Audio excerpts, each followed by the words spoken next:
more than a decade, Saturdays and Illegal Curve have been synonymous with one another. With insight, analysis, and interviews regarding the Winnipeg Jets, the Manitoba Moose, and all around the NHL, here are Dave Minuk, Ezra Ginsburg, and your host, Drew Mindell. The Illegal Curve Hockey Show starts now. Good morning, Winnipeg. Good morning, Manitoba. For all those joining us live this morning on our YouTube channel and all of our social media platforms, we say good morning, universe, and welcome to the Illegal Curve Hockey Show, getting your Winnipeg Jets game day started off right. Drew Mindell, Dave Minuk, Ezra Ginsburg with you on this Saturday morning. All about the Jets, all about the Jets and the Senators. We got 2 hours of coverage leading up to this afternoon's matinee in the general vicinity of our nation's capital. Gentlemen, I agree with the comment that we've got up right there from Stu Smith. Like, it feels like, guys, it's been like a week and a half since the last Jets game. It really does. Like, I realize it's been 3 days, obviously, between Jets games. But what I'm saying, guys, is that I've been craving this Jets afternoon game between the Sens and the Jets. Craving, and anytime Ezzy gets cravings, watch out, folks. That usually ends ugly for something or I also someone. craved pancakes this morning, and I looked around, and Spency wasn't around, so I had no pancakes. I'm sorry to hear that. That's upsetting on multiple different levels. But yes, the Jets and the Senators, it's a matinee affair. It'll be a 2 o'clock central puck drop, which means post-game show right around 4:45 later on this afternoon. So you start your day with Illegal Curve, and then you end your afternoon with Illegal Curve before you do whatever you want to do during your Saturday evening. Dave, I thought you were about to say there was going to be an Illegal Curve sleepover, Drew. I wasn't sure where you were going with that, but I was not going anywhere near that concept. So that's where your brain's at. That's your business and your business only. Dave, I'm good to see you on this Saturday morning. How are things? You'll talk about the Moose a little bit later, but they had a victory within their hands, and then it was snatched away as their losing streak continues, unfortunately. I would suggest they gave it away, to be honest with you, Drew. Fair, but regardless, the Moose will be the final thing we do today. So it'll be this show, of course. Then we have the Jets game at 2 o'clock. We have the IC post game show around, what'd you say, 4:40, and then we've got the Moose and Griffins rematch at 6 o'clock. So we've already given away all those tickets, but we'll have tickets more for the games against Chicago, which are on Tuesday and Wednesday. And I'll be doing color on Tuesday night, so you can hear me if you want to listen on the radio. There you go. Nice to hear. That's something to look forward to. So the Jets and the Senators, as we mentioned, the first time these two teams will have played this year, unless the Jets already played the Senators in Winnipeg, and I forgot, which is entirely possible. And as he mentioned, it's been a bit of we're into a soft spot in the schedule finally. After the reason why it seems like it's been so long is because when you play 3 and 4 nights, for almost 2 consecutive weeks, it feels as though you're just nonstop with the games and the post games and everything else along those lines. But the Jets have been off the ice since their victory on Tuesday against the New York Islanders. They had a Wednesday completely off, an optional on Thursday, then a full skate on Friday. Half the team was on the ice though Thursday. Dave M, I believe, was there. Yeah, right. I'm pretty sure Dave went to like 9 practices, and I called Dave out at one point.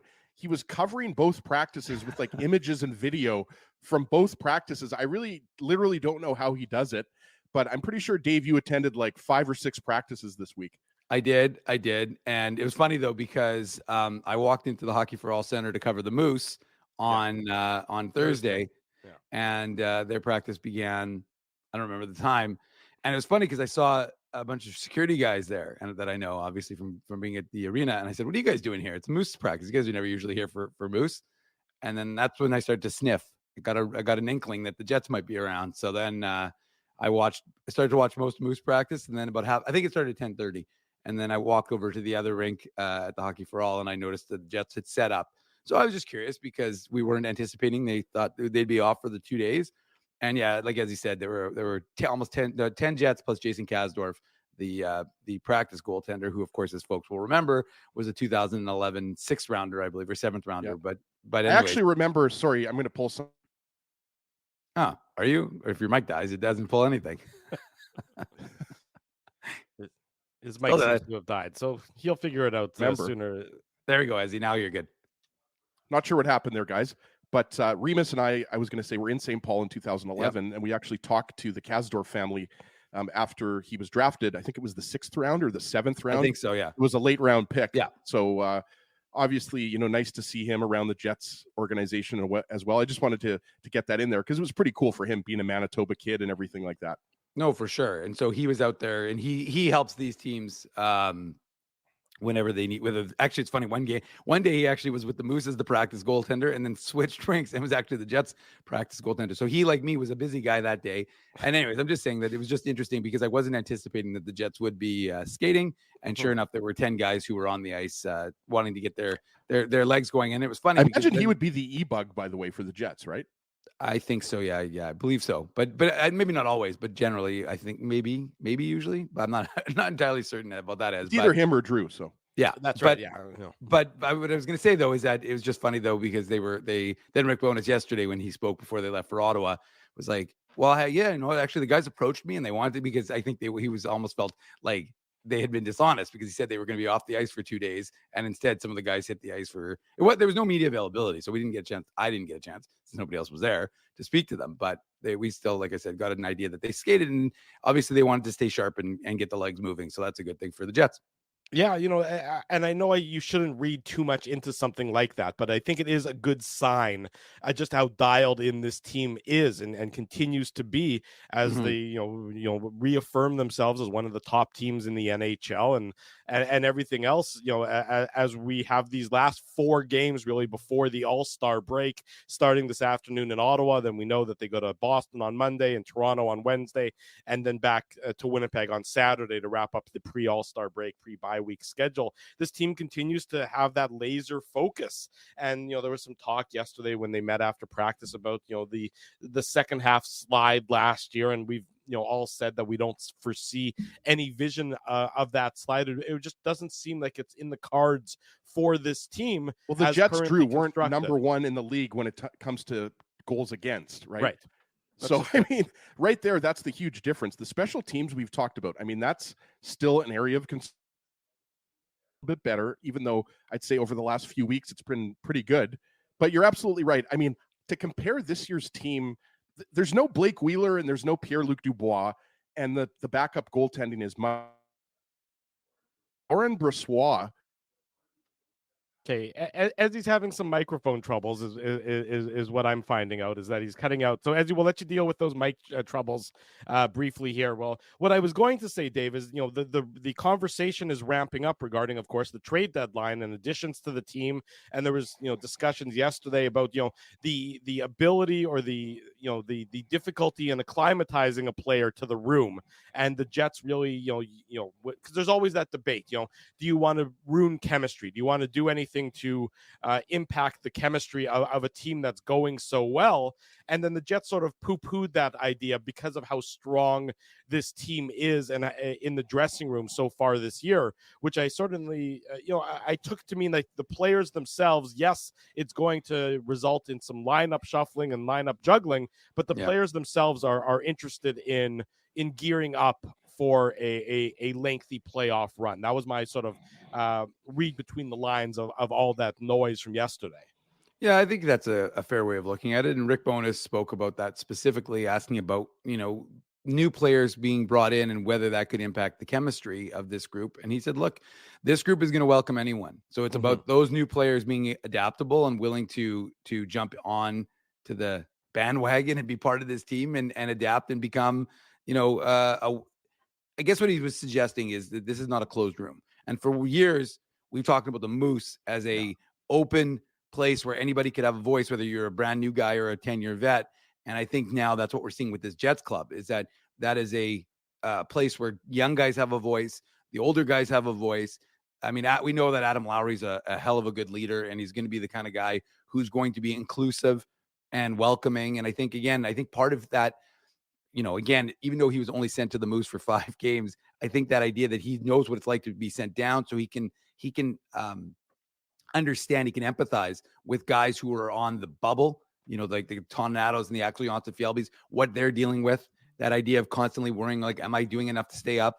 And again, because he's become, such an integral part of an NHL club, he also can speak to the Mark Scheifele's and the Cole Perfettis and that sort of thing. So I think this team has become a lot more inclusive And I think that it's just that idea that, as long as people are willing to be part of what the Jets have built here, then there are no problems. If you want to be an individual, and again, not to say that you can't have individual characteristics, you don't have to get rid of your personality.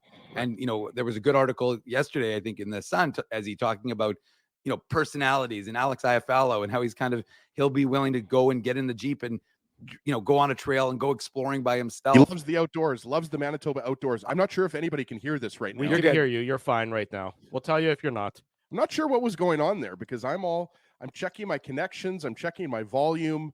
So I don't know if there's a ghost in my microphone or what's going on, but I'm not certain. It could be ghosts of holiday past. But regardless, I'm just saying that I think that there's a idea that you can still be an individual, but you just have to adapt to be willing to play Winnipeg Jets hockey, which has now become an identifiable thing. Yeah. And as long as you're willing to adapt to that system, I don't think the team is going to have any problems absorbing anybody new. Now, of course, you're going to have to deal with guys who are now in the lineup who may not be in the lineup. So you're going to have to, that's a coach thing, but ultimately they're also around the team. Sorry, Dave. I was going to say, right. Like you were at Moose practice. You talked to Ville Heinola. A great job by the way. Try. Yeah. Ezzy, you're still having trouble, so maybe you should restart your computer or something. I'm not sure what's going on there. I know it's a frustrating occurrence. It's frustrating for everybody, but yeah, you guys. What I'm going to do is I'll log out and then I'll come right back. Okay. Everybody in the chat, don't worry. I'll be right back. I think Drew and Dave, you'll be okay. I hope so, and we'll see if we let you back in or not. That'll be the real question mark about it all. But anyways, we'll try and get Ezzy's issues resolved there, or at least his computer issues. The other ones might take longer and might not be best suited for an on-air broadcast. But so you can tell that as we're getting closer now to the trade deadline, even though it's still a number of weeks away, these are the discussions that are occurring. We know that the Jets had their pro scouting meetings in Florida. This past week, Dave, so many of those, that's why that tweet, I think, went a little bit, I don't know, went viral, but people noticed and were curious as to why there were so many Jet scouts at that Panthers Red Wings game.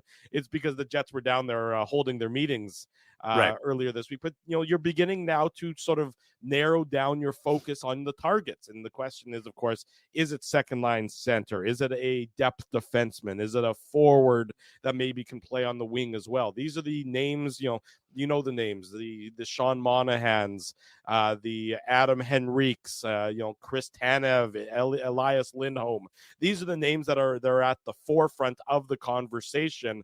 But the more I sort of consider it, the defense to me, it would not be necessarily where I would be prioritizing an upgrade right now. I hear people saying, the Jets need a defensive defenseman.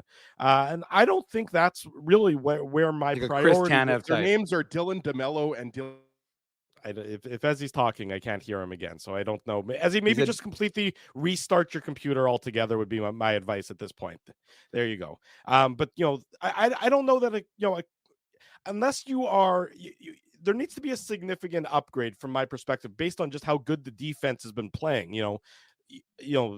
Maybe an offensive defenseman to step in and maybe move Neil Pionk down a little bit and solidify that second pairing from the offensive perspective. Dave, would be a course of action. But on the back end, just how everything is going so well, I don't know that you necessarily need to. I hear defensive defenseman. Well, it just seems to me that those are easier words to say than actually mean anything when it comes to acquiring a player. Well, I mean, look, it really, I think that there's some folks who are talking about Chris Tanev out of Calgary, and obviously he had some time here with the Manitoba Moose. So, I mean, he would be familiar with the organization, and he's a player, I guess, that, some folks would be interested in acquiring. But again, I'm the question for me is, do you want someone who's going to bump Vlad Namestnikov down? Kind of like when the Jets in 17-18 got Paul Stastny, and then, is my internet now screwing up, or am I still good? You're good. Okay. No, but anyways, I was going to say when the Jets acquired Paul Stastny and bumped Brian Little, if you remember, down, and then suddenly the Jets were a lot more dynamic in 17-18. So can the Jets do something similar where they bump Vlad Namestnikov down to fourth line center? And like Dominic Toninato, I think has done a very admirable job. But, if you could have Vlad Namestnikov as your fourth line center and you bring in a second line center that solidifies this group wins face-offs, does the things that this team needs to do.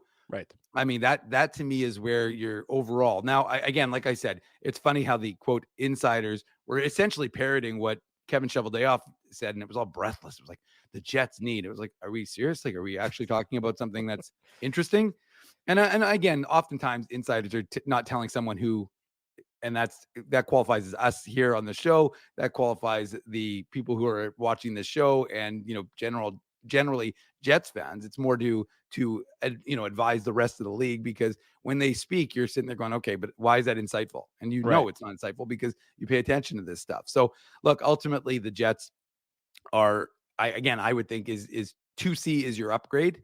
Yeah. That's your need.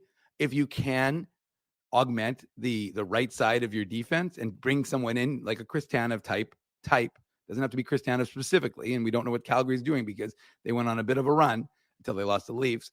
But the fact of the matter is that, if you can bring someone in like that with size, with strength, that guy who can play defensive, physical playoff hockey, well, that's not necessarily a bad thing, because even though your defense has been good, you always have to think like I said, it's like what happened to the Jets in years past. You lost Josh Morrissey in the playoffs. You lost Mark Scheifele in the playoffs. You have to be able to, have something. If you're talking about injury protection, totally agree. And injury protection is sort of that's you're adding in another depth defenseman that may or may not necessarily be in your lineup on a regular basis. And teams always are interested in doing that, and they pay a very low price for a guy who is largely you'd never expect to be in your lineup come playoff time, in an ideal world. You're talking about Joe Morrow, the big acquisition in 17-18. Well, and he overtime hero. What did he get the overtime game winner in game one? He got because the game didn't go to overtime. It was a third period goal he scored. The Jets were down 1-0 to Minnesota. Then I think I don't remember if he got the tying goal right now or if he got the winning goal. But I remember the winning goal. It was bizarre that of all people, it was Joe Morrow to get to get the Jets. It was not Joe Mama. It was Joe Morrow. There you go.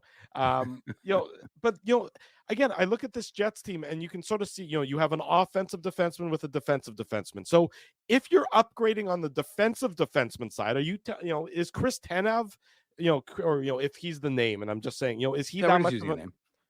Is he an upgrade? If you want an offensive guy with a defensive guy, is he an upgrade over Samberg or Dillon? Because he's not necessarily, replacing anybody. He's not doing anything offensively. So, how is that changing the dynamic of your defense? That's what I'm concerned about, all this talk about the Jets need a defensive defenseman. If you actually look at the defensive defensemen that are on their team, that'd be DeMello, that would be Samberg, that would be Dillon.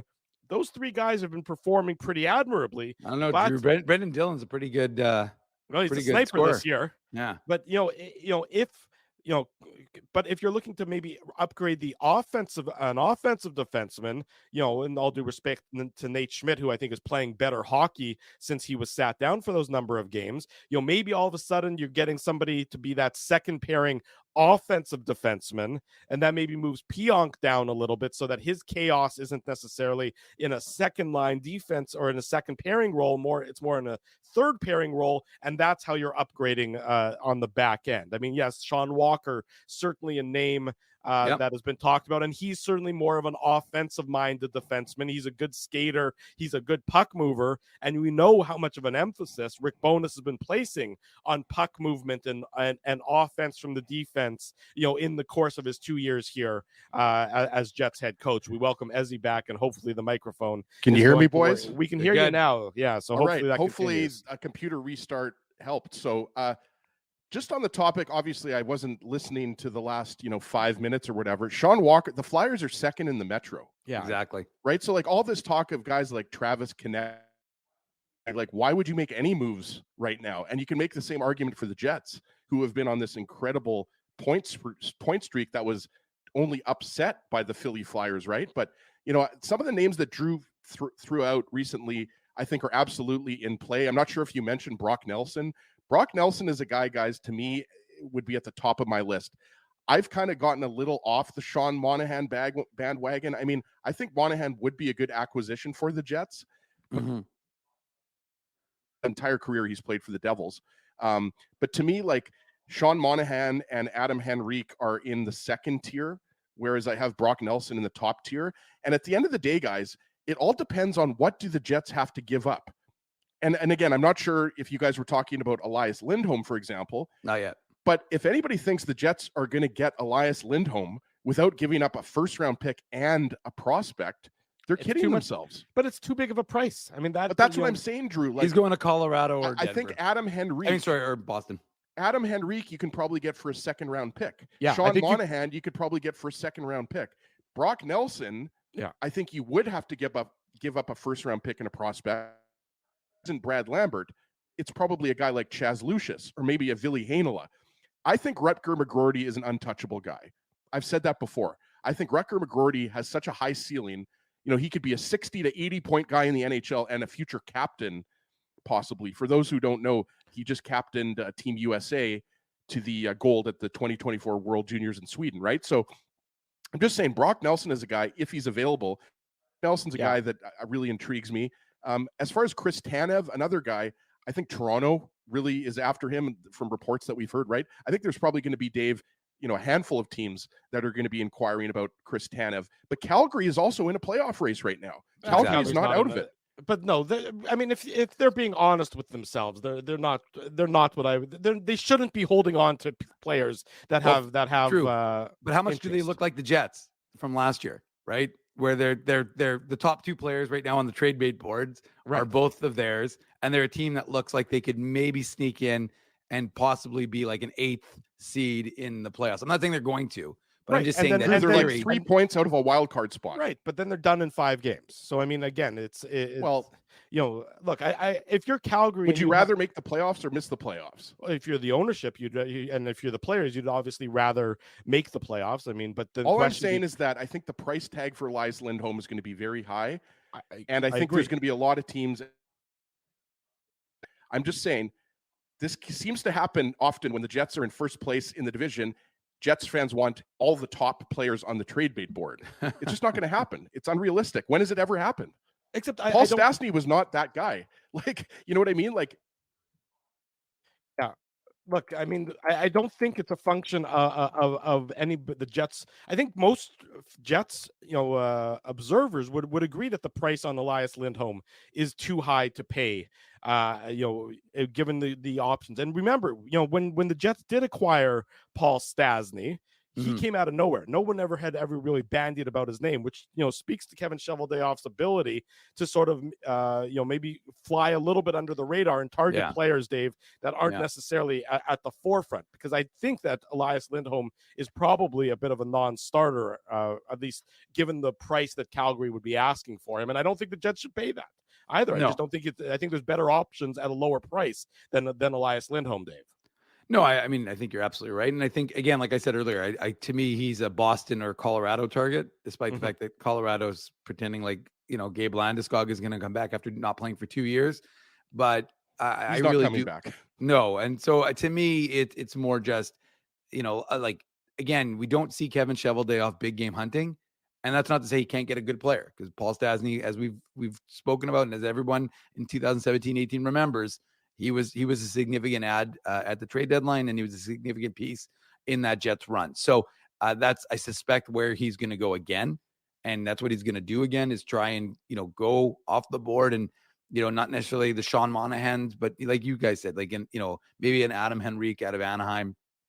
And I'm with Ez, like, it's hard to, and it's interesting because when you watch Philadelphia, and folks are picking apart guys that they want to acquire, and Travis Sanheim and Walker and all these other players, but it's tough to see how the Philly's going to do that. But at the same time, if you listen to what John Tortorella said, and not that we're big John Tortorella guys here, but he did speak the other day on, I think it was CSN Philly maybe, but regardless, he spoke and he essentially said, look, we have a plan.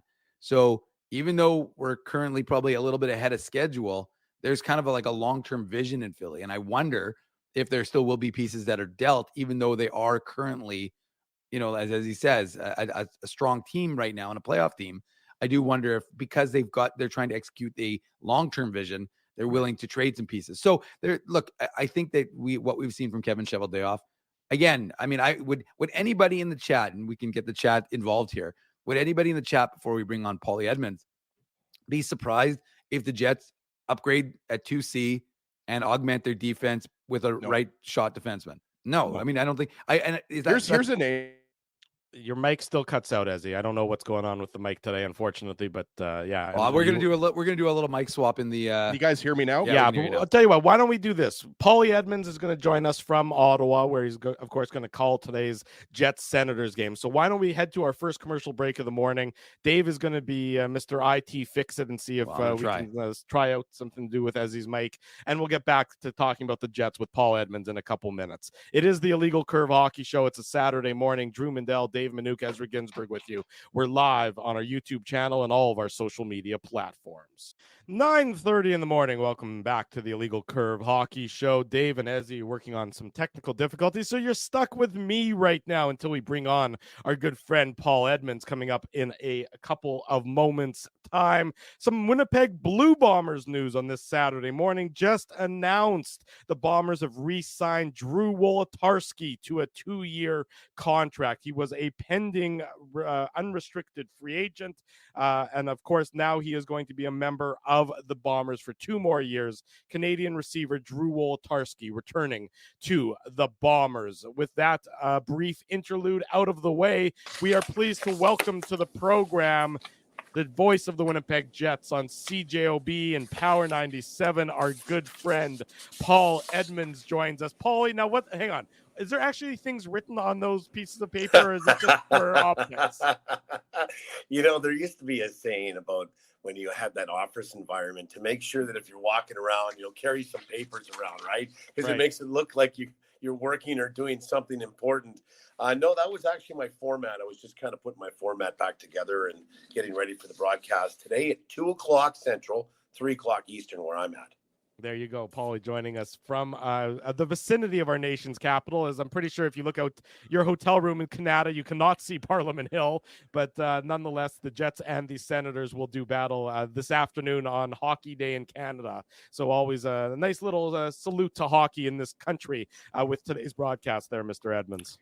Actually, we're not in Canada anymore. The last 2 years, this year including, we've stayed downtown, which is nice. And last year I got to kind of peruse around the Parliament buildings. Yes. It's been a pretty quick trip in here today, and then we're going to get back out to Boston after the game's done. But it's a really nice place. I mean, listen, anybody that tells you that they don't have snow and it's not cold here is lying, because it actually is. There's probably more snow here than back home. Mm-hmm. And it was a little chillier than it was when we left yesterday, because the wind was nasty when we got off the plane. So really, Winnipeg's got nothing on Ottawa or vice versa when it comes to the weather. No question about it. I spent a few years in Ottawa many a moon ago, and it was certainly not warm, and it was certainly snowy as well. There's Dave Emmett decided to join us back as we're trying to resuscitate Ezzy and or his computer simultaneously. It's not working so well. Yeah, no, Dave is a man of many talents. We'll see if he's able to pull this one off.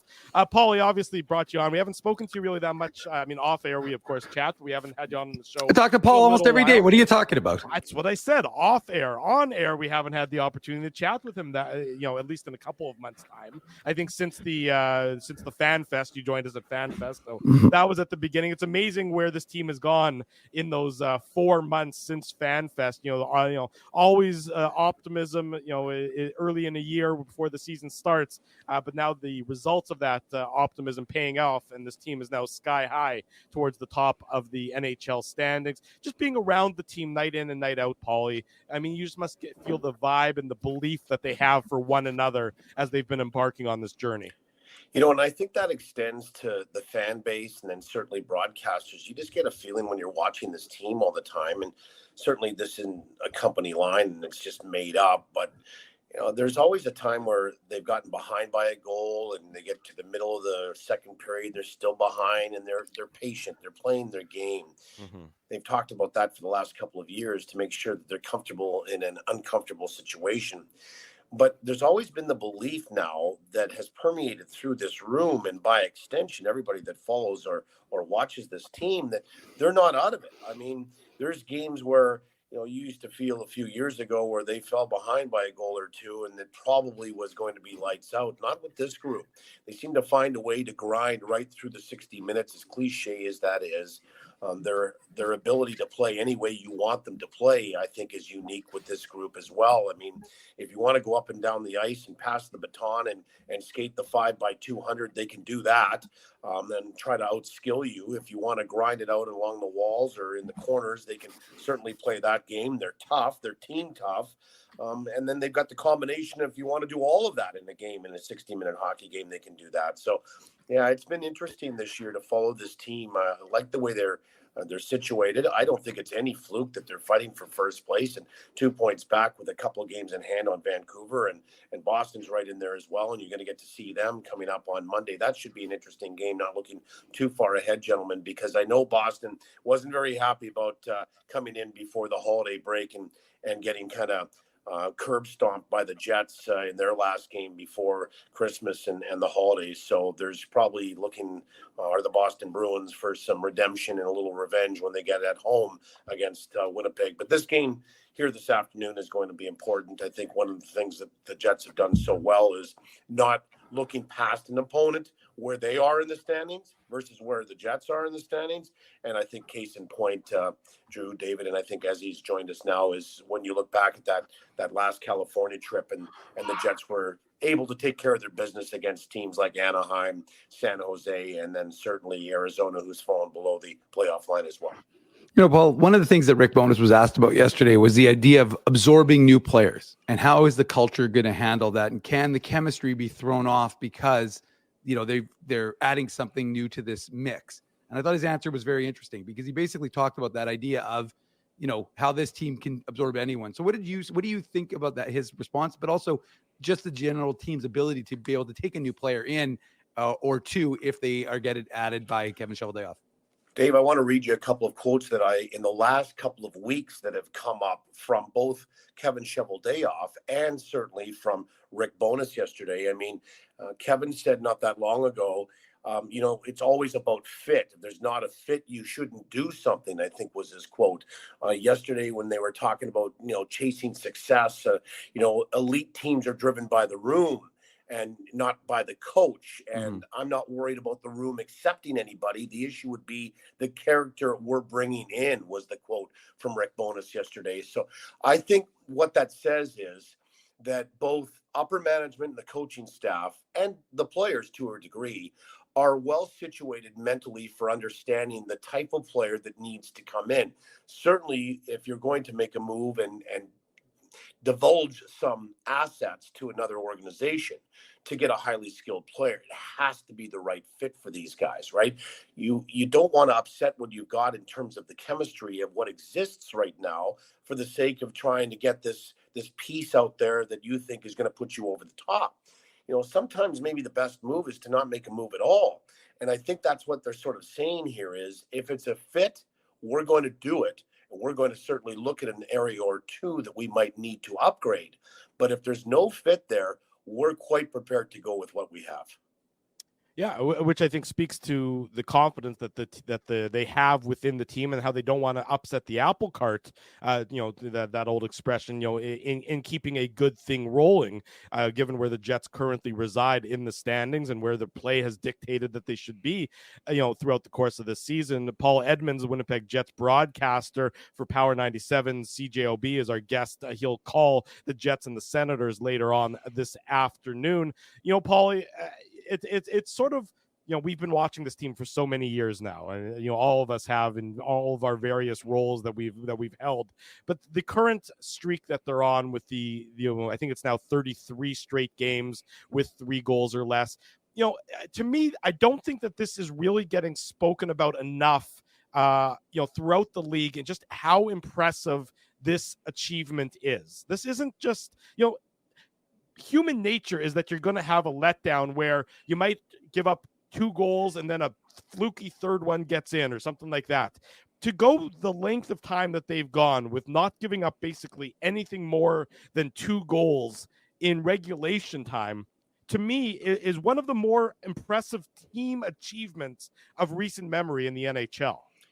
I think it speaks to the commitment of their defensive scheme that's improved from the start of last year to where they are now. And, Dave, you talked about what Rick was talking about yesterday when he addressed the media before the team got on the plane about the fit and a possible, amalgamation of a couple of guys in here to kind of help the team. There was also questions about that, Drew, they're posed yesterday as well. Mhm. And, Rick talks succinctly about the fact that this just didn't start at the start of this year. It all started last year when they brought in their new scheme, their new plan on how they were going to play defense. And that's Rick Bowness and associate coach Scott Arniel, masterminding their defensive systems. And I think part of it is they get up the ice and they pressure. So it's not just about falling back inside their own blue line and then defending there. But the one thing that I found interesting was that, a couple of times last year, they were talking about, well, the team would kind of default back to the way they played before. They're not doing that anymore. Mm-hmm. And I think because it's become more ingrained. What's more ingrained? Well, the style of play that the coaching staff wants this group to play with. And we all know this because we've all played sports, none of us very well, but we've all played when you just react and play and don't think, you're a much better player than you are when you have to think. And when you think, you slow down. And one of the things that the Jets have not done this year is slow down when they played, because I think that the system, the ability to absorb it and then just go out and not have to think about it has helped them. And listen, you've got a great goaltender, a very good 1-2 punch when it comes to your goaltending, and it really starts from there. But I tell people that want to ask that question about 33 straight games of 3 goals or less and what they've been able to do in December and January with a record of 17-2-2 in the combined 6 or 7 weeks. It's just unthinkable when you were going into this wondering how this team was going to do. But it's the pressure up the ice. It's the ability to defend, not just in your own zone, but defend when you don't have the puck, whether that's in the opposing zone, in the neutral zone, or your own zone. And I think another quote that Rick had was, we're not the biggest team, but we're a pressure team. And I think that speaks to what they want to do when it comes to not having the puck and defending without it. Good morning, Paulie. I apologize for not being here for the beginning of the interview. There was a ghost in my microphone. I mean, Paulie, you know better than anybody about broadcasting. Sometimes stuff like that happens.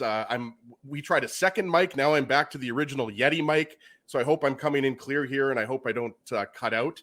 Well, I guess defer to the chat if there's any issues. But so I didn't hear the first couple questions, Paulie, but I wanted to ask you about, and I obviously, there's 7 weeks to go before the trade deadline. So a lot of people are talking about, the names out there, Elias Lindholm, Chris Tanev. You've heard of all the names out there, Sean Monahan. But I look at a guy like Dominic Toninato, and he's a perfect example to me of how, not just how good the Jets forward depth is 1 through 12, but how good it is 1 through 16, right? Because last game against the Islanders, you had Dominic Toninato fitting in quite nicely on that third line. I think you'd agree. Everyone's talking about maybe the Jets need a bottom 9 winger or a 2C, everything like that. But you've got David Gustafsson, who's the only other injured player in addition to Mark Scheifele. You've got Axel Jonsson-Fjällby, who's now, I guess, the quote-unquote 13th forward. Like, it's just amazing to me. I guess, can you just talk about how amazing it's been to just see any guy that comes up from the Moose or any other position seems to fit in so nicely, and also just specifically Toninato, who's only played, I think, 9 or 10 games with the Moose, and I think he's into, 6 or 7 now with the Jets. I forget exactly how long it is, but I mean, it just seems like the Jets they never seem to let injuries be an excuse for them. Well, first off, does the Yeti mic hold the heat? That's funny. It does? Yeah. That's funny.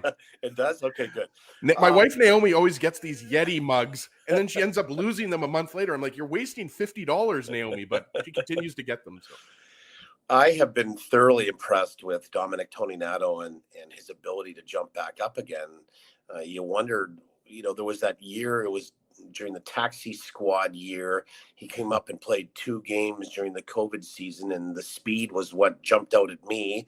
And then he ended up playing for the majority of the next year, and then kind of not disappeared, but kind of fell off the bottom of the depth chart on the Jets, and then ended up going to the Moose, and has been a really good soldier there. I just, the ability for him to re-sign, and they really like it, that being Dom's family and Dom in Winnipeg. And if you're going up and down, you might as well be in the same place. I think there's an advantage to that. Very few teams have that going on. I mean, Winnipeg and San Jose with the Barracuda have had that going on for a number of years. But one thing that Dom's done is he's become I think a complete pro. He's now 30 years old. He understands his role. He's accepted the role that he's maybe going to be that bubble guy. But right now he hasn't been. He's got the best faceoff percentage on the team at 51%. I mean, and how do you know how valuable he's become in a short period of time under Rick Bowness since this recent call up? Rick Bowness has got him in the last 5 minutes, the last 3 minutes, the last 2 minutes, taking defensive zone faceoffs, right? Just for the faceoff coming over the boards and doing that. And then vaulting him into the third line. Well, the absence of Mark Scheifele still has created a hole, but you've moved everybody up the depth chart. And this has been great for Dominic Toninato. I like there's a success story here that I think we all cheer for. But to speak to the depth, Ezzy, that you're talking about, I mean, go back a number of years, and Paul Maurice said, and I think in his early tenure as the Jets head coach, he said, we'll finally arrive as an organization when we have others pushing in from our minor league affiliate. And that's what you're seeing with the Jets. I mean, through and through, all the way down to the Moose, there's guys that can just step in because they play the same system. They're coached that way. The two coaching staffs are on the same page. And I mean, there's a real good symbiotic relationship between the two of them. So a guy like Dom comes up and doesn't have to really, again, think about what he's doing. He just reacts to it. And it's been, I think, part of why you might tread lightly when it comes to the addition of somebody else at the deadline because of some of the players that you have. Like, do you want to squeeze a Dominic Toninato out? I don't know. I mean, the way he's playing, he's probably earned a job for this time going forward. Not to mention the fact that there is a Minnesota connection on this team, and he fits in very well with that. There is a UMD connection with all the Bulldogs they have, and he fits in very well with that. It's all about the room, and we don't hear about the clickiness of the room anymore. Everybody gets along. Everybody hangs with everybody, and I think Dominic Toninato is just one of those guys. A great story. We want to cheer for him, but he's playing real well ever since the recall from the Moose. And Paul, he's actually gotten into 11 games with the Jets, and he's got 5 points. So you're absolutely right. It's not like he's just a seat filler like I am on the Illegal Curve Hockey Show. He's actually playing really well.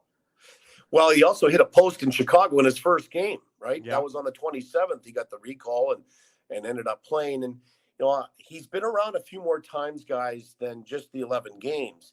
And there's been a number of healthy scratches. And again, I am talking about how, the maturity level of a guy that understands his role, knows that he just needs to be ready. The time is going to come. Something's going to happen. Somebody's going to get hurt and get bumped, bruised, nicked up, and there's going to be an opportunity. And he's just waited for that opportunity. And he's, the other thing is, an American guy that's real happy to play in Winnipeg. And, I'm happy to kind of report that stuff because I think that we have this vision or this thought that that's not the case. And it really, in reality, is that guys and players want to play in Winnipeg. Part of it is they're winning, but it's the renewed culture that I think exists within the organization and the team right now as well that isn't attractant. Well, and Paul, I think there was a little tell yesterday at practice for those who were paying attention because all the players were wearing their regular jerseys. Dom Toninato was wearing the Fly the 48s, which they'll be wearing when the Leafs come back to town. So he's working in his Fly the 48s because he didn't play in the game against Carolina, but he was the only player wearing them yesterday in practice. So he was. Look at that. I'm pretty sure that's analytics by Dave Minuk right there, folks. You don't need numbers. He's just doing jersey analysis. I was looking at equipment analysis right there. So maybe that's a little bit of a tell. But anyways, Paul, I want to ask you about the captain of this team, Adam Lowry. And we talk about culture, and we know it starts with him. And we're not here to look backwards. We're just looking forwards, as Rick Bowness often says. So what have you seen from Adam Lowry? And again, it's not a huge deviation from, I think, what we saw from him throughout his years. He was always had a big voice, but now as captain, what have you seen from him through the first half of this season? This may sound strange, Dave and guys, but he hasn't changed. Mm-hmm. That's the biggest thing that I've seen from Adam Lowry. There's been no change in the way he plays on the ice, the way that he is led, whether he's had a letter or not, and the way that he treats people around the team. There's been no change whatsoever. The only change is maybe he's had a more responsibility in talking after games or practices or being a go-to guy, but he's always been a really good quote. He's always been approachable. So there's been no change. But I think that just allowing him to kind of have a voice, and then him being more inclusionary. And I know there's different sort of versions of that word, but inclusionary meaning, it's how you bring others along, I think, is the definition of a true leader. If you can bring everybody into it, that's how you lead. And you have to, not just the first 5 or 10 guys, but the 23rd, 24th, and 25th player on the team needs to feel part of it, needs to feel valued.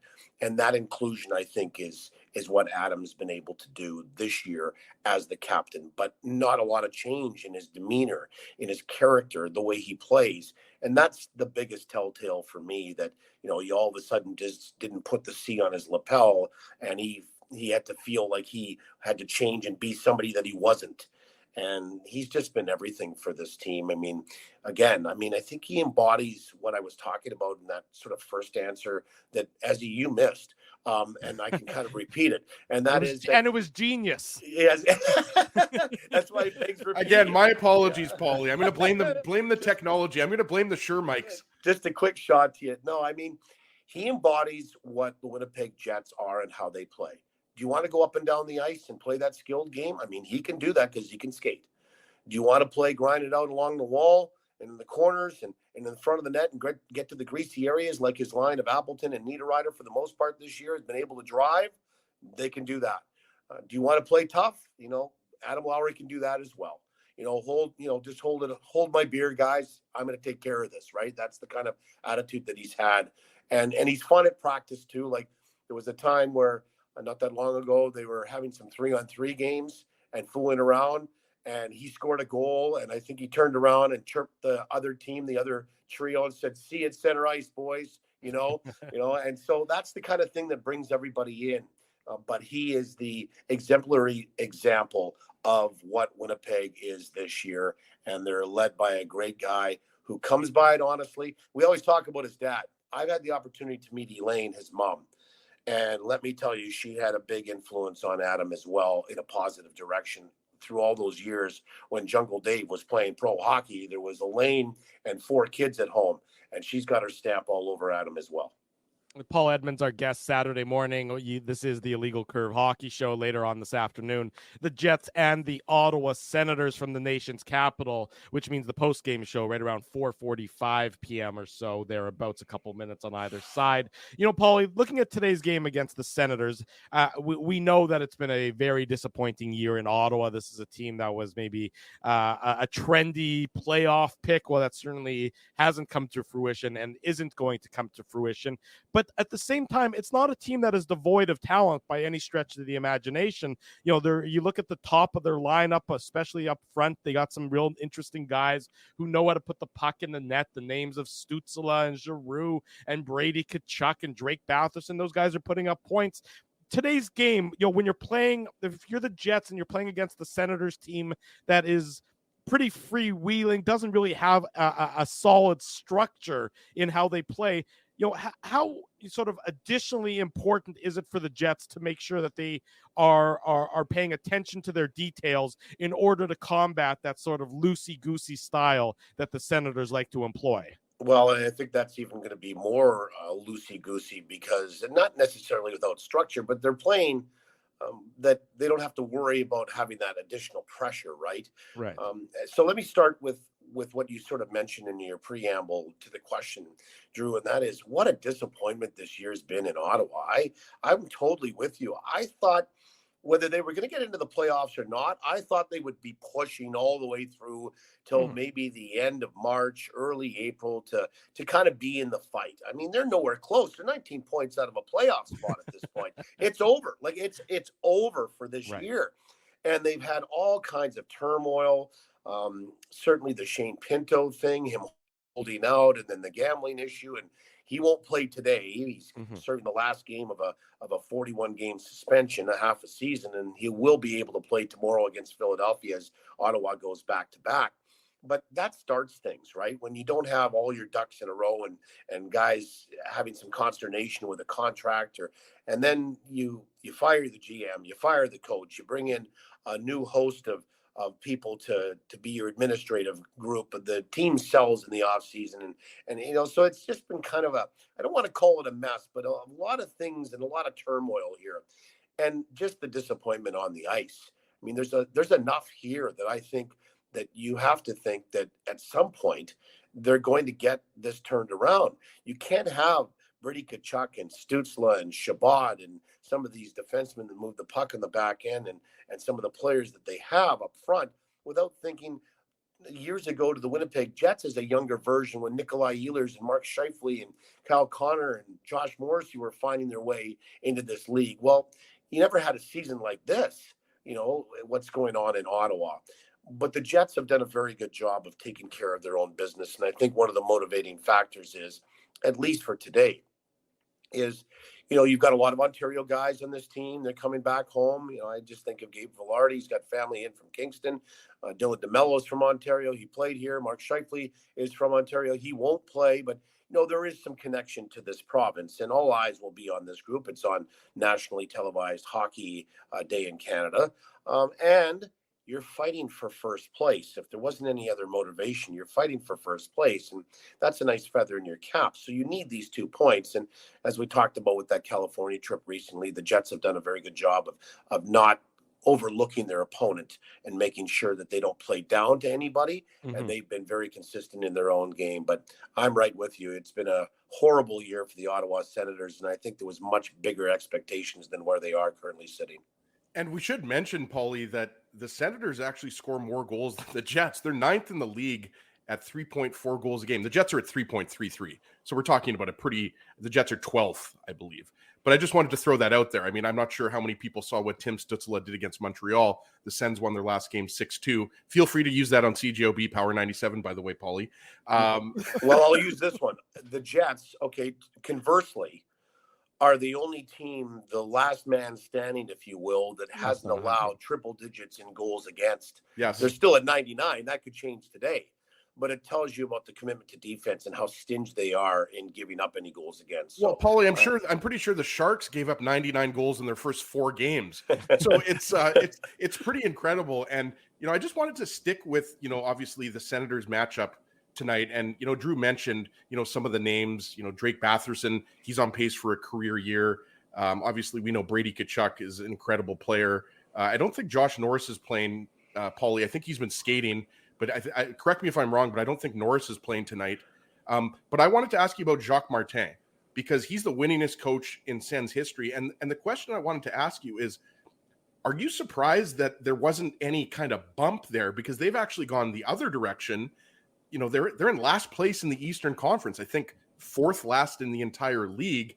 I mean, like Jacques Martin obviously has the pedigree, and you got Daniel Alfredson there now by his side as an assistant. But are you surprised that there wasn't any kind of Jacques Martin effect with this team? Because it seems like I said, they not only have they not improved, they've actually gotten worse in terms of all the metrics.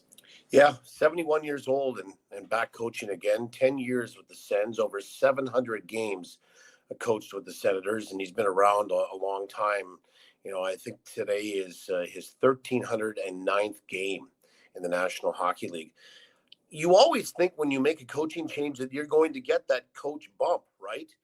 And you haven't seen it. Maybe it's latent with this group in Ottawa, but they wanted to, I think, get back to a more mature veteran type coach with the younger group that they have. And believe me, when you go through this roster and you see some of these players, there's still a lot of young guys here, right? And I mean, your captain's 24 years old, and Brady Tkachuk. So, from that standpoint, I just think that you're looking for the ultimate leader that's maybe not a guy that's putting equipment on, but that has been around a few NHL wars. And that's the reason that Jacques Martin has been asked to coach again. But yeah, I'm a little shocked that they haven't had that coach bump. I guess we'll see what happens. It will be an interesting second half in Ottawa with all of what's gone on with Steve Stales and Dave Poulin and the administrative people that they brought in. And again, with Jacques Martin and Daniel Alfredson, they're trying to, I guess, rekindle some of their alumni, and I don't have a problem with that. I think that when you reach into your group of alumni and can pull them back through the organization, it's not about recycling guys. It's about understanding that some of those years that you had all those great successes with those teams that used to battle Toronto in the playoffs, that you're trying to bring some of that back, and fans, I think, gravitate to that as well. So we'll see what happens in Ottawa, but you'd like to see some progress as they go along this year, and not to make it a completely wasted season. They're not going to make the playoffs, but boy, if they can have a little bit of a run toward the end, or play above the NHL 500 mark, I think would be the goal at this stage, because at this point, they're 8 games under it. Hey, Paulie, don't count. Look, if the Senators get a regulation victory tonight, they tie the Leafs in number of regulation wins so far this year. So that's important for them. The interesting part, and that sure is important. One thing Ottawa's got going for them is they have not lost a game in overtime or a shootout this year. It's crazy. I mean, when you look at 16, 24, and 0.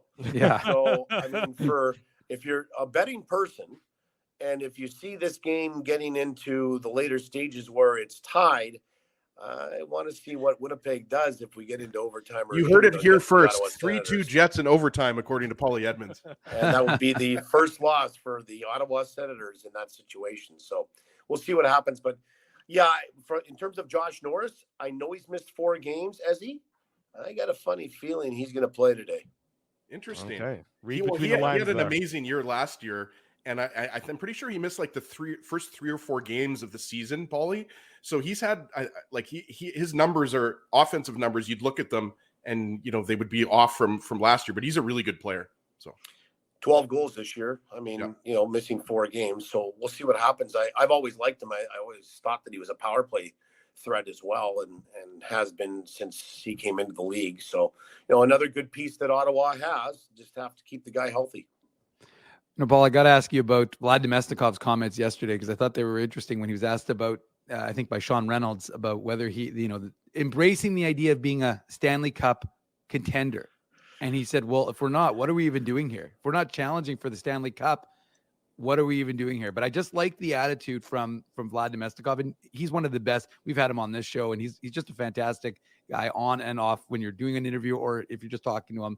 But I just thought it was an interesting mindset. He wasn't arrogant. He wasn't cocky, but he just said, that's what our expectation is, that we're going to be a contender.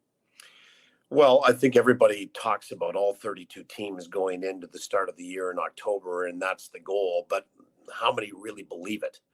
Mm-hmm. And I don't know where the belief and the depth of it was with the Jets going in, but I'm sure going to tell you that belief and that depth of it has increased as this season's gone along. And now you've got this team looking around going, I think that we are a contender. We're beating all the good teams, and they've got a few challenges to go here. I'd like to see what's going to happen with Boston and Toronto. Again, not looking too far ahead past this game today, but, then also Vladdy was also interested in saying, but we have the belief we're here to try to win the Stanley Cup, but there's a lot of hockey to play as well. So from that standpoint, I mean, they understand where they are. They understand those types of questions are going to start percolating more and coming more into the conversations that they have with reporters and media members. But at the same time, they're not hiding from it. But yeah, that's exactly what you're after here. And if you start to look around and feel like you can be part of that conversation, why wouldn't you? Especially when you're challenging for first place overall in the National Hockey League, which I will say this, I'm not so sure that the Winnipeg Jets want to be President's Trophy winners. That doesn't, it's kind of like being on the cover of SI, which I guess we're not going to have anymore. From that standpoint, I think if you finish second by 1 point behind the President's Trophy winners, you'd be probably a little more satisfied with your chances in the playoffs, because there's not a lot of symmetry between being the President's Trophy winners and winning the Stanley Cup. I mean, there's been exceptions, there's been aberrations, but consistently it hasn't happened for that team that is first overall at the end of 82 games. By the way, Paulie, I don't care that Sports Illustrated is going under, because I still have my Martha Stewart issue, so I'm good. Okay. Thank you for sharing that with us, Ezra. Is there any way we can cut his mic again? I think we might be all better off if that happens. Paul Edmonds is going to have the call of the Jets and the Senators later this afternoon. Unfortunately, Paul, we ran out of time to ask you about the pros and cons about being on the road with Mitchell versus Jamie, but maybe that'll be next time. Absolutely. The show. Yeah. Okay. Less Take a rain snoring, check right, on that one. Paulie? Yeah, we'll say take a that rain again? check on that one. Yeah, well, rain check on that one. Exactly right. Paul, thanks very much. Great catching My up with pleasure, you as guys. always. Have a great call this afternoon. We'll do it again soon. Yeah, thanks. My pleasure. Anytime, guys. Take Thanks, care. Paul. There he goes. Paulie Edmonds joining us this morning on the Illegal Curve Hockey Show. We go to break, and when we come back, more Jets talk. Colby Cohen from Daily Faceoff going to join us at the bottom of hour number 2. Drew Mindell, Dave Minuk, and the mercifully working Ezra Ginsburg here on the Illegal Curve Hockey Show. Keeping Winnipeg laughing for over 30 years. Rumors, Canada's longest-running comedy club, bringing you the biggest laughs from the best comedians on the planet. Jerry Seinfeld, Chris Rock, Jon Stewart, Dennis Miller, Brad Garrett, the greats, and all the up-and-comers too. When was the last time you laughed out loud? Make it a great night out with friends, or book your office or birthday party. Even a fundraising event at Rumors. Get all the details and dates on upcoming shows at rumorscomedyclub.com. Whoa, Ezzy, everything okay? You look stressed. Of course I'm stressed. We're moving, the house is upside down, the kids failed miserably at packing the fine china, and my life is in chaos. Chaos! Yes, that does sound like a problem. What am I going to do? Ezzy, relax. Rolly's Transfer Moving and Storage is the answer. With 60 years of experience in moving Manitobans and a track record of exemplary customer service, one call to Rolly's and your stress is gone. No job is too big or too small. Just visit Rollies.com and they will take it from there. Thanks, Dave, and thank you, Rollies Transfer Moving and Storage, online at Rollies.com. Hey, Drew. Ezzy, whoa, what a smile! Yeah, I got my crowns done at Linden Market Dental Center, and they whiten my teeth. I see. They're so bright that every time I smile, they go...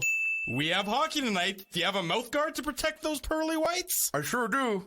Whoa, they even ting through the mouth guard. Linden Market Dental Center covers all your dental needs from restorative to cosmetic dentistry and will fit you with a sports guard for that active lifestyle. 877 Waverly. See lindenmarketdental.com.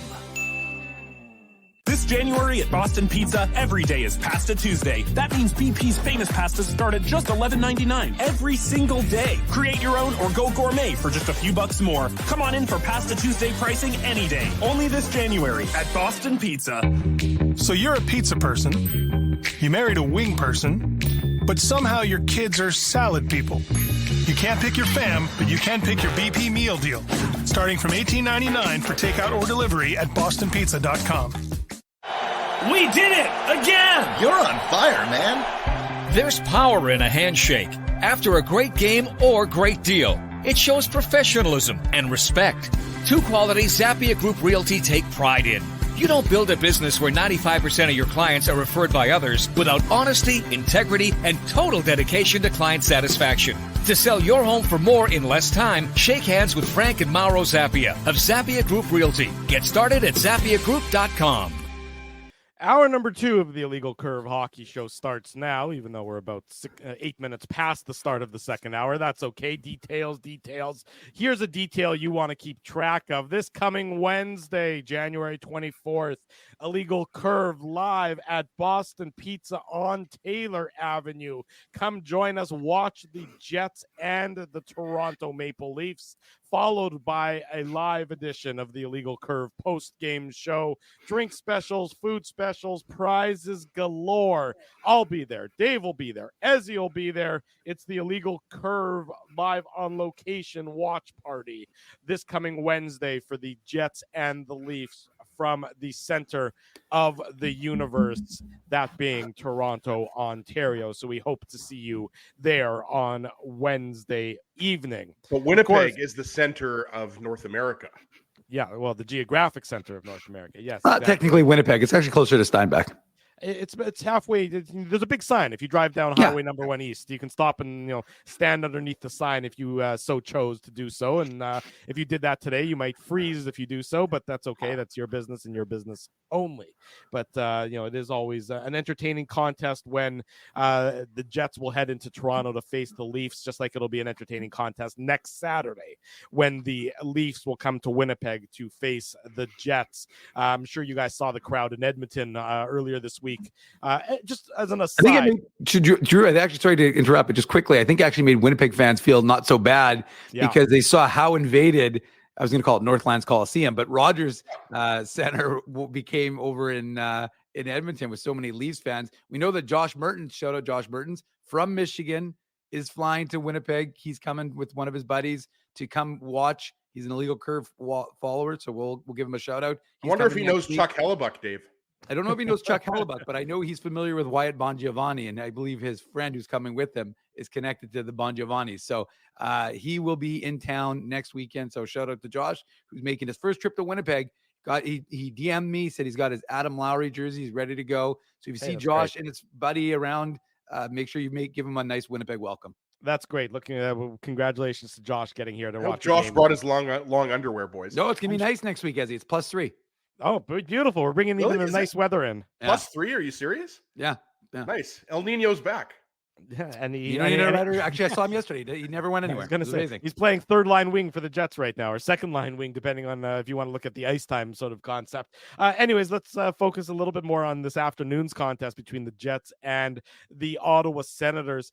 Look, the Senators the organization is certainly taking a step back from where they expected to be. We know that there's disappointment. We know that the offseason moves haven't worked out. Eunice Korpisalo as their savior in goal has not been what they had hoped it would be. I think they may have been fooling themselves a little bit in giving out that contract, but neither here nor there with that. The Jets, as I mentioned to Paulie, look, Ottawa can score. We know that. We've seen the numbers. We can see that they can put the puck in the net. Their shortcomings, of course, are on the defense. So it's going to be essential for the Jets to not play into Ottawa's hand, which means not play a run and gun style against Ottawa, because that's what the Senators want you to do. They want your defensive structure to break down, especially when their top of their lineup is out there, because they can take advantage of that with the goal scorers that they have. The bottom of their lineup, it's weak. There's no sugarcoating that. Their bottom six forwards are weak, and the Jets should be able to take advantage of it. But for the Jets, victory today starts with maintaining their structure throughout the course of this game, I would say. Not throwing you under the bus here, Drew, but it's actually a fallacy about their bottom six being weak. I put together a little bit of a stat pack here. I mentioned during the interview with Paulie that the Senators average 3.4 goals a game, which is 9th in the NHL. The Senators have 5 or more players that have 10 goals. So those players are Claude Giroux, Brady Tkachuk, Drake Batherson, Vladimir Tarasenko, and Josh Norris. Dominic Kubalik has 9 goals, and Tim Stützle has 8 goals. So they've actually they're not just a top-heavy team. The other thing I wanted to throw out, Ezzy, I mean, let me push back. I mean, your stats are good, and I appreciate you doing that research and everything. But when the Jets are game planning for today's game, they're game planning against Tim Stützle. They're game planning against Brady Tkachuk. They're not game planning against Dominic Kubalik, who's playing a fourth line role for Ottawa. They're not game planning for Zach McEwen at the bottom of their lineup. The Jets are looking at that matchup at the bottom of the lineup and saying, this is an area that we should be able to maybe expose a little bit. Yeah, but I'm not saying that I'm not disagreeing. I'm just saying that they're not top heavy. You said the bottom six is, I think you said the bottom six is bad. I'm just saying that they're actually getting goals. They have three good scoring lines. All I'm saying is, like, it's not a Chicago Blackhawks situation, or, throw out another team that's top heavy, the Anaheim Ducks or something like that. All I'm saying is they're not depending on 2 or 3 players to get their goals.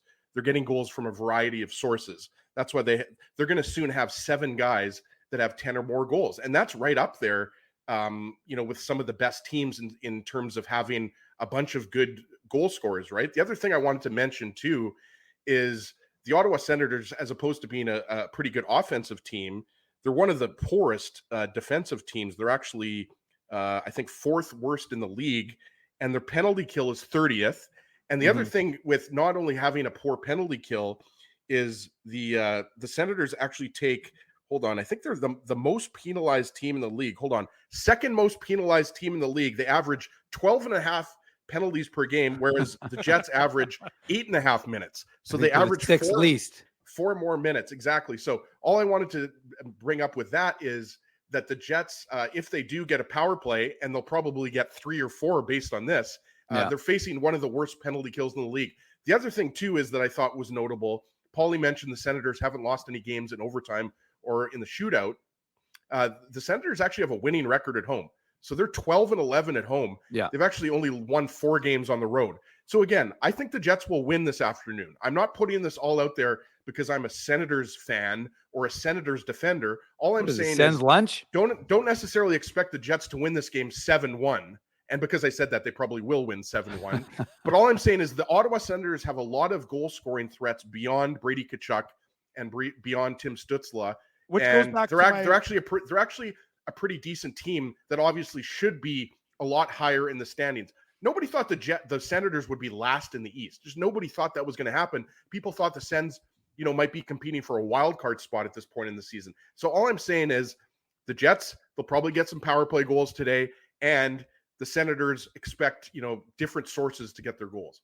Well, I mean, and I think to my point, and thank you for pushing back on me, Ezzy. That was good. But to my point, Dave, that's why the structure for the Jets is going to be so essential in today's game, because Ottawa does have, some players who can put the puck in the net, and we know who their offensively skilled players are. Starting with Stützle and Tkachuk and those guys that whose names immediately come to mind. But that's why it's so essential for the Jets, and they've been very good at this really for the entirety of the year, is to just keep their attention to detail, make sure that the middle of the ice is a no-go zone, and then they have the structure and they have the mindset where I think they should be able to take advantage of a fragile Ottawa team. This would be another one of those games where an early Jets goal, I think, would go a long way. Yeah, and I think it's crazy to think we've already been doing the show for an hour and 15 minutes. We haven't mentioned that Mark Scheifele won't be playing in today's game. We should probably have mentioned that at the beginning of the show. I forgot to mention it. Sorry for that. Rick Bowness confirmed yesterday that not only is Mark Scheifele not playing, but he will be on the road trip, but he's not skating and not working out. So he's receiving treatment. Yeah. And again, like I said, it's funny how we were all, when this happened, in that game not last Thursday, but the Thursday prior to last. And, everyone was thinking, well, is this going to be significant? Is this going to be significant? And we thought it was going to be. And then Rick Bowness the next day said, well, we're expecting it to be a day-to-day thing. Well, day-to-day with this organization always tends to be a little longer than day-to-day. Well, Dave, it also sounds like there's a good chance he won't play any of the games on the road trip. He's with the team, right? But he hasn't skated, right? I think it was Mikey McIntyre that asked him that. You were there. He did, yeah. But I'm just saying, again, I hope Scheifele plays against Boston. I hope he plays against Toronto. I'm just saying that the way things are trending, it's a possibility that he's not going to play any of these games on the road trip. No, and I my suspicion, it was interesting because Rick said, well, he'll be reevaluated on Monday, but he will be on the road trip. But I was thinking, well, that's interesting because they do have a practice scheduled for tomorrow in Boston, where we'll see if Mark Scheifele skates. Ken Wiebe is on the trip for the Winnipeg Free Press, so Kenny will have that call, that piece of information. But again, so I think it's important to just put that out there that Mark Scheifele is not playing in today's game. He could potentially play on Monday, and he hasn't skated. I really think that's significant, right? No, because I do. If he skates tomorrow, obviously, then there's a chance that he plays on Monday. But again, guys, I hate. I don't want people to get upset watching live or listening to the podcast. I hope he plays. I want to make that clear. I'm hopeful that he plays, like all Jets fans are. I'm just saying, if he hasn't skated in a week, because it's been about a week since he skated, right? I don't know if you can expect him to play on Monday against Boston when he hasn't even skated yet. That's all I'm saying. No, I agree. I agree with you. And like I said, that's what my thinking is that my inclination is we'll see what happens tomorrow. So like I said, we'll be attuned. Stay tuned. We'll do a practice report. But ultimately, again, this team has shown, because Mark Scheifele, this will be the third game he's missed, that they can win when they miss Kyle Connor or Gabriel Velarde or Mark Scheifele. This team can still stick to the structure. So getting back to the point that Drew talked about, which is that consistency. And to me, what will be very interesting is, will this team kind of reward Rick Bowness's faith in giving them that time off? And like you said, they did a skills day with Dave Cameron on Thursday. It was not a hard skate by any stretch of the imagination, but ultimately, will this team, and they had a good practice yesterday, and again, they were all moving pretty good, but ultimately, will this team stay that, maintain that pressure? Will they be able to, their legs should be fresh, right? We were joking when we started the show, talking about how it's been a long time between games and the frequency. And again, that's something folks are going to have to get used to during this next stretch. And then we'll talk about it again in March. Just wait till March. I was going to say 16 games in 29 days. I was going to say, buckle up, Drew, buckle up. Let me I'm tell leaving you, town. You're going to get more than, well, that's fine, Drew. Even when you leave town, you still do shows. So the fact is, March is going to be heavy. February, January and February, a little bit lighter, but March is going to be heavy. But ultimately, I think this team has shown consistently, they were a little disjointed. We talked about it. Again, they played a good game against Columbus, against Chicago, even though they got the win late in that game. They just didn't look like they were clicking to the same degree. Philadelphia, they played an okay game. The third period was better. And even in the Islanders game, they played well to degrees, but it looked like a team that had, a little bit of heavy legs. Mm-hmm. So ultimately, like I said, I think the last few days off will give them some time to get fresh. And ultimately, I think they'll reward the coach by sticking to that consistency.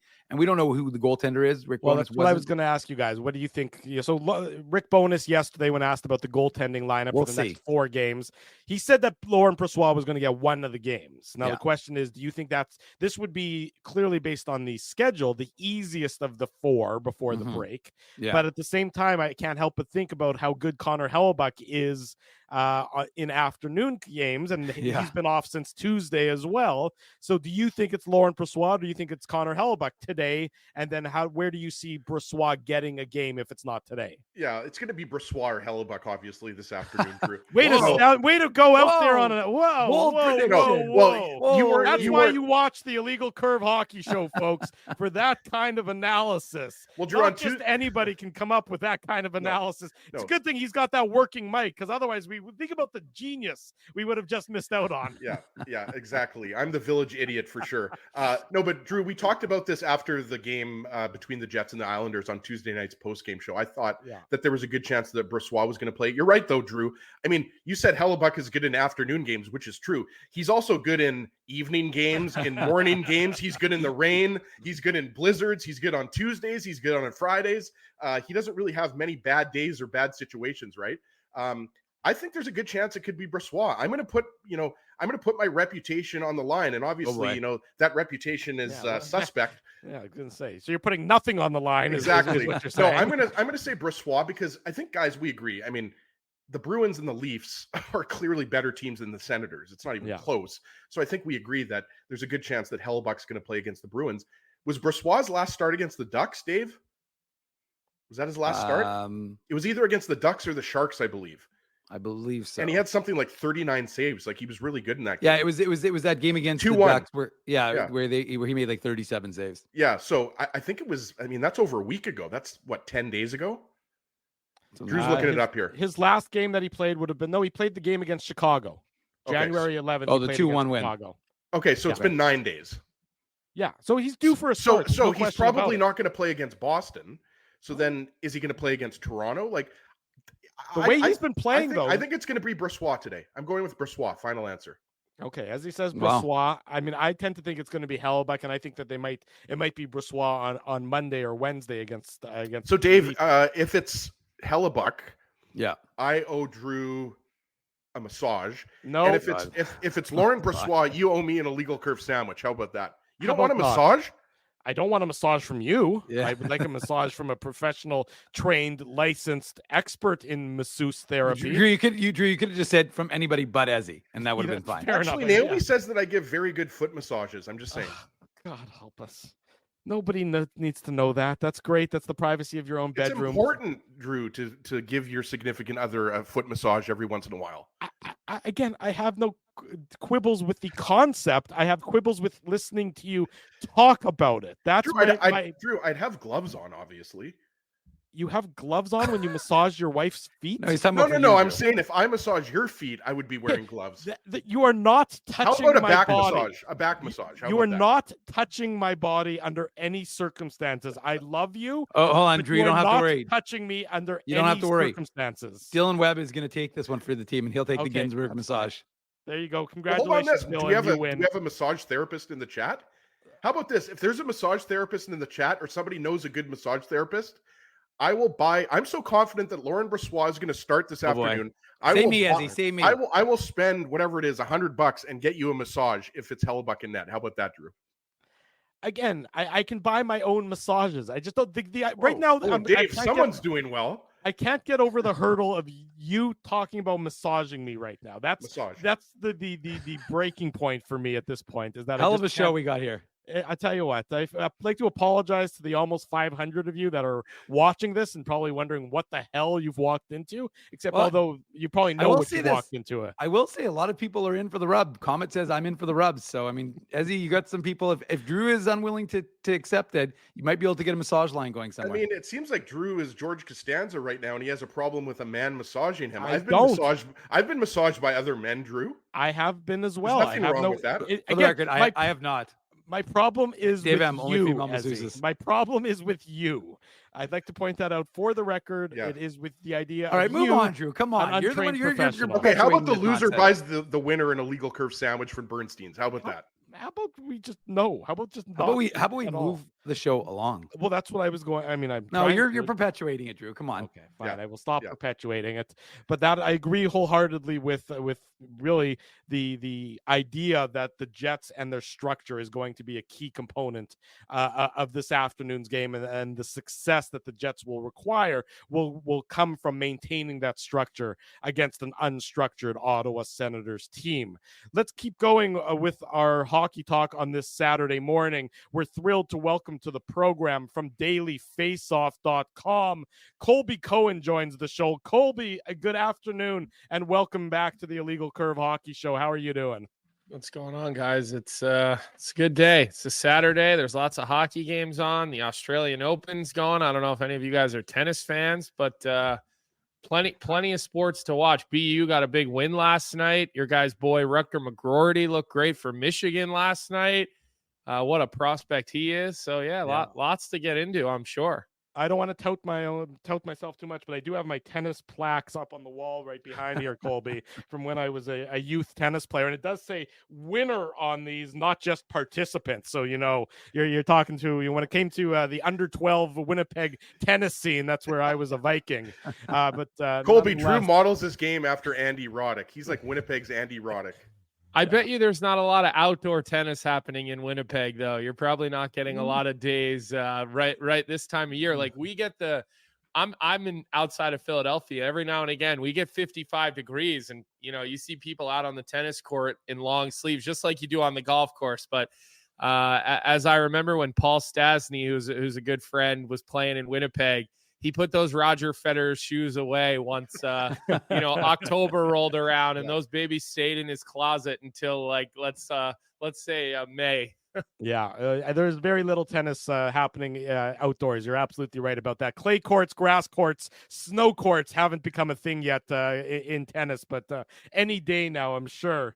Obviously, Colby, we brought you on to talk about the Jets and the hockey world in general. You've been doing some great work with our friends at Daily Faceoff and our good friend Frank, of course, driving the bus there. So congratulations on your work there as of late. Given that we're based here in Winnipeg and the Jets are in lofty airs towards the top of the NHL standings, we're always curious from an outsider's perspective. You've been in plenty of dressing rooms. When you see a team undergo a huge transformation in their style of play, from being sort of defensively, having defensive shortcomings to being a defensive juggernaut, what does that say to you as a former player in how they're sort of adapting on the fly to a new style? I think it says everything to do with coaching and leadership, because I think all these players in the NHL can defend. Defending, playing discipline, and playing within structure is the only part of hockey that is actually things you can draw up. Okay, the rest of hockey is free flowing decision making. But as far as playing in a structure and playing disciplined, that to me, that starts with your leaders, as cliche as it may sound, but it's not bullshit, guys. I mean, look, there's a new captain in Winnipeg. And if you don't think, at least from my point of view as an outsider, that has a lot to do with what's going on. And, I've been between the benches the last couple of years for the Chicago Blackhawks doing their broadcasts. And so I get to see Winnipeg, frequently. And, Adam Lowry, to me, is such a catalyst for why they're having success. And take the offense out of it, because I'm not even talking about anything that he ever does with, the offensive zone. I'm talking about just holding his teammates accountable to be disciplined with the puck, having guys not cheat, not try to make that extra move, not try to be a little bit selfish for that extra bit of offense, and really buy into what the coaching staff and the leadership group is holding guys accountable to. So, I know you guys were talking a little bit about structure and defense before I came on the show. Mm-hmm. Again, it just comes down Hopefully to you didn't catch that part about the massages, by the way, Colby. I did not. No, I didn't. But it just, to me, it's just a willingness. Every team in the NHL could defend well.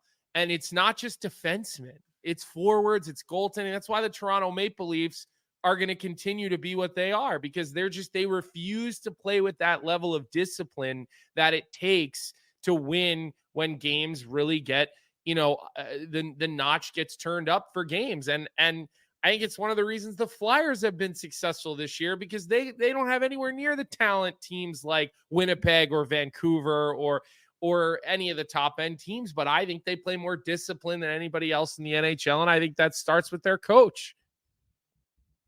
Yeah, absolutely. And, Colby, I wanted to just switch to the Philadelphia Flyers, because you're from Villanova. And I believe I heard on Morning Cuppa, and you guys do a great job. Johnny Lazarus, got to give you a plug. I was listening, the most recent show I listened to was the whole Cutter Gauthier situation. And I want to ask you about that, because I do think, it relates to the Jets. And, there's a lot of things going on there, obviously. But, I heard you going off a little bit about Cutter Gauthier. And we actually had Anthony Sanfilippo on the show last weekend. But you, of course, played for Boston University, one of the top programs in NCAA. You've got Macklin Celebrini, Lane Hudson there this year. Obviously, Cutter Gauthier, Boston College, big rival and everything like that. But just going back to that whole situation, and the reason why I think it relates a little bit to the Jets, you mentioned Rutger McGroarty, who, of course, is playing for University of Michigan. People are now starting to, maybe some people, not many, because we know Rutger wants to be here. But I guess I know you've probably moved on, and a lot of people want to move on. But just going back to that, I mean, what do you think other teams can learn from that? Because obviously, I agree with what was said. Cutter Gauthier wouldn't even talk to guys like John LeClaire and Patrick Sharp, who are in player development for the Flyers. It just seems like, and again, if you can mix, sorry, this is a long, ask Drew or Dave, I'm always long-winded here. Philly's 5-0 since that happened. And it's almost like the rest of the team said, F you, Cutter. We're going to go and we're going to go, try to challenge the Rangers for first in the Metro. It does feel like it's galvanized the team and the fan base a little bit. And I think Philadelphia has always been like that. I mean, growing up, I was a Flyers fan. I'm not anymore. That I definitely lost that allegiance, probably around 17, 18 years old at the NHL draft. And it's never come back. So, but I am an Eagles fan. I like the Phillies. I support the other teams here in Philadelphia because, the fan base runs on hate and spite. I mean, they showed up at Cutter Gauthier's game at Boston College the following weekend, which honestly, I liked that. To me, I respect that so much more than going on Twitter with a bullshit picture of someone else and chirping and ripping a teenager. Okay. So I like the fact that they actually did that and they showed up at that game and they heckled them. But look, I'll be honest with you. I think I even said on my show, and we had Rutger on. I'm such a big Rutger McGroarty fan. Is there something these teams can learn from it? I'm not really sure there is. And the only reason I would say that is because, most kids are just so thrilled to be drafted into the NHL and are just, it doesn't matter what the jersey is. You might get a chance at some point to go pick your team, play for your team. most hockey players are just not wired that way. I mean, you know, maybe kids nowadays are a little bit different. They're a little bit more ballsy. They're a little bit more unafraid to, you know, use their voice. But, you know, at the end of the day, and I said this on Morning Cup of Hockey, and we talked about this, and we had Frank on, and you know, I've talked to Scott Hartnell, and I know all the players involved. Like, I know Sharpie from Chicago, and you know, John LeClaire was my favorite player growing up. So there's just a million points of connections here. But what he did didn't bother me, because at the end of the day, he had leverage and he exercised it. And, you know, I got to tell you, teams exercise their leverage every single day of the week. Okay. Whether you're a player, whether you're a broadcaster, whether you're a coach, a manager, at the end of the day, nobody, you know, the team does what they want. And so I'm not upset at Cutter Gauthier for telling the Flyers, sorry, I'm not coming there. For whatever the reason is, he had the leverage to do it. He did it. What upsets me and what I found to be troubling about this guy is how he did it.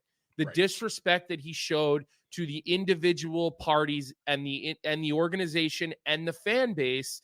That's where I had a problem with it. Okay. We've seen players leave for different situations.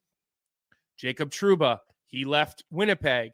He had a family situation. His wife wanted to practice medicine. I'm sure you guys know the story better than I do. Okay. Disappointing. Absolutely. Right. But at the end of the day, these are human beings. Right. And that's where I kind of drew the line with the whole situation, is that I don't have a problem with a player using their leverage. What I have a problem with is how you handled it. And, you know, I know Rutger McGroarty since he's a little kid. I played for his father. And let me just tell you, that he's a hockey player. Yeah. Like, I don't think it would matter if the game was in the middle of the Arctic tundra, or if it was in the middle of the desert somewhere, God knows where. That kid, once he straps up, he's coming. He is like going to punch you in the face. He's going to run you over, and then he's going to score a goal, you know, and then he might take your girlfriend. Like, that's the kind of kid, the kind of hockey player he is. He's old school.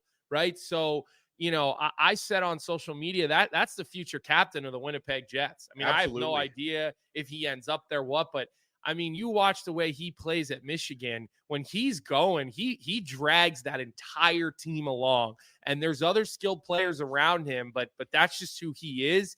That's his personality. He's a leader. He's a coach's kid. He eats, sleeps, breathes the game of hockey. And I'm not sure kids nowadays do that. I just don't. I think there's so much other shit going on. I sometimes wonder what the commitment level is for all these guys. I don't wonder with him, you know. So I think the Canadian market will love that kid. Like Brady Tkachuk has become a beloved captain in Canada as an American player. Like Austin Matthews has become a beloved player in Canada as an American. Quinn Hughes. I mean, go down the list. And so, but I know, and I'm giving you a long answer. But I don't know if there's a way around this at this point, because we do know one thing about hockey, guys. It's a copycat league. Once someone does it, once a team does something, once a play, other guys go, if he did it, then I think I could do it too. By the way, Colby, can you come on every single week and talk about Rutger McGroarty? Because I think Jets fans would absolutely love that. Yeah, well, I see him play. I watch a lot of Michigan, and I watch a lot of college hockey. You know, on the weekends, I kind of dial back the NHL on the weekend and really focus on college hockey. I love watching BU for obvious reasons, you know, very, very connected to the team, the coaching staff, and you know, the program. But like last night, I was flipping back and forth between BU and Michigan, because Michigan State is an incredible rivalry. Michigan State has been the better team all season. Michigan really needed some wins this weekend against them to really get themselves back high up the pairwise, to put themselves in a good spot here for the push. And they shit kicked them. And it started with a Rutger McGroarty goal and a bunch of points. I mean, he's a force. Colby Cohen, our guest Saturday morning. This is the Illegal Curve Hockey Show. You can listen to Colby every morning, Monday to Friday, on Morning Cup of Hockey, on dailyfaceoff.com and the Daily Faceoff YouTube channel. Colby, I can tell you this. Jets fans have never been this excited to watch Michigan games since the 15-16 season, when they were watching Kyle Connor just absolutely destroy things with the CCM line. So That was a great line, wasn't it? Oh man, Yeah, I'm gonna tell you because I watched all those games because there was a lot of excitement when the Jets drafted Kyle Connor, and watching those games at Michigan. I mean, how he didn't win the Hobie Baker, I still don't understand because he was, and I can't attest to watching a lot of college hockey, but I watched him and he was absolutely unbelievable. Well, I can tell you this because I'm on the committee for the Hobie Baker. There's no, yes, we vote, but there isn't a structure. Like the Hobie Baker is, there's no quote unquote criteria. So it's really it's loose, right? Yeah. And it's a very diverse group of people between hockey people, media people. It's kind of an interesting thing. This is my third year and will actually be my final year on that committee. After doing it for a couple of years, it just was kind of, felt like it was time to not be a part of that anymore. Mm-hmm. But I agree with you because I remember that season. I remember doing their NCAA tournament game against North Dakota that year. It was actually like maybe the first time I was ever in the booth was that NCAA tournament. I'd really never done TV before, and I kind of got thrown in. And I remember that line in the NCAA tournament. We were in the Cincinnati regional that year, and those guys were special players. So it's a good time if you're a Winnipeg Jet fan to watch the Michigan Wolverines, and don't be surprised with the way college hockey is now moving into this whole NIL where players are making money and this and that. Like, more and more, I think we're going to start seeing a little bit more, Canadian players go the NCAA route. I really do. I think the CHL, has gotten so stringent, and they've got all those rules about guys going and playing in the American League too young. And, like they need to figure that out because I think there's a world where the CHL and the NCAA can all kind of coexist at one. But in my opinion, the pendulum is swinging a little bit into the NCAA's purview right now because $50 a week or whatever these OHL kids make, or WHL or whatever. I know you guys have a WHL team, right? Not anymore. They just moved. They just moved. We have the Brandon Wheat Kings in Manitoba, but yeah, Fair Winnipeg, enough, yeah. the Winnipeg Ice left. Yeah. Okay, yeah, I knew there was one at one point. I knew the American. Obviously, I played in the building as an American League player. Back. Geez, I don't know how long that was again now, but it's a great time to watch college hockey. Like it really is, and the games are really available everywhere. More and more, I see TSN all over Canada picking up games that I'm doing with ESPN or ESPN Plus or whomever. So. Well, I was just going to quickly say, you look at Max Celebrini, right? We mentioned him, Boston University. Owen Power, also Canadian. To your point, we're talking about the first overall pick. Well, I mean, Celebrini is supposed to be the first overall pick, but further to your point, right, Colby? Like, I mean, Canadians, there's a reason why Canadians are choosing to go the NCAA route, right? You just get more time. It's less of a rushed process. And right now, I think there's this sort of premium on American-born goaltenders right now in the game of hockey. Okay, the pendulum has kind of swung in their favor. And we were talking to Andrew Raycroft about this, who's a Canadian guy. He's from, he played in Wellington, Ontario, and then he made his way through the ranks. And, he actually now does a lot of college hockey. So this is a guy who really has seen both, came through one, but as sort of a, an analyst now, he's seeing the other side of it. And like Connor Hellebuyck, nobody rushed Connor Hellebuyck. He didn't even come to NHL training camps because you legally can't. Right. And so you think about those extra years these goaltenders are getting, these defensemen. You look at the Hughes brothers, they all stayed that second year. They all came out as 20-year-olds. Like, what would have happened if Luke and Quinn Hughes at 19 were still playing in Major Junior? They probably would have had 150 points, and they probably would have got a lot of bad habits in their game, where staying at Michigan forces these guys to play against 24, sometimes 25-year-old guys, okay? And it forces you, to keep a little bit of that discipline in your game. And again, I'm biased. I went the college route. I cover the game. I do the NCAA tournament. I call the national championship. So I get it. I have bias, but I'm just seeing general managers that feel more comfortable and less rush with their prospects by letting them go to college and letting them kind of, bake in the NCAA route. Well, and Colby, we have a perfect example of that here in Winnipeg, right? You have Chaz Lucius, the 2021 first rounder, who played the 1 year at Minnesota and then came and turned pro. And then, of course, he's dealt with injuries, so that's an unfortunate situation for him. But I just want to ask you about Rutger a little bit, because you are right. He is already a fan favorite. He was here for the development camp this summer, and him and Colby Barlow, the 2023 first rounder, they became like stepbrothers. Like, it was actually hilarious watching them kind of take over and really become like charismatic and own this city very quickly. But for a guy like Rutger, do you see him staying longer at Michigan, or do you think this could, and obviously I'm not asking you to reveal anything if you know. Yeah, no, I don't know the answer, but I'll tell you my opinion. No problem. Yeah. And that's what I'm curious about, your opinion, just in terms of the benefits of, because again, we've seen it with guys. Kyle Connor was a one and done. Jacob Trouba stayed the 2 years. And obviously there's always that concern, right? And especially like you said, now there's more so. It's like, well, if a guy stays a third year, is he going to stay a fourth? And right. That sort of thing. So in terms of Rutger, what do you see his sort of route being with turning pro?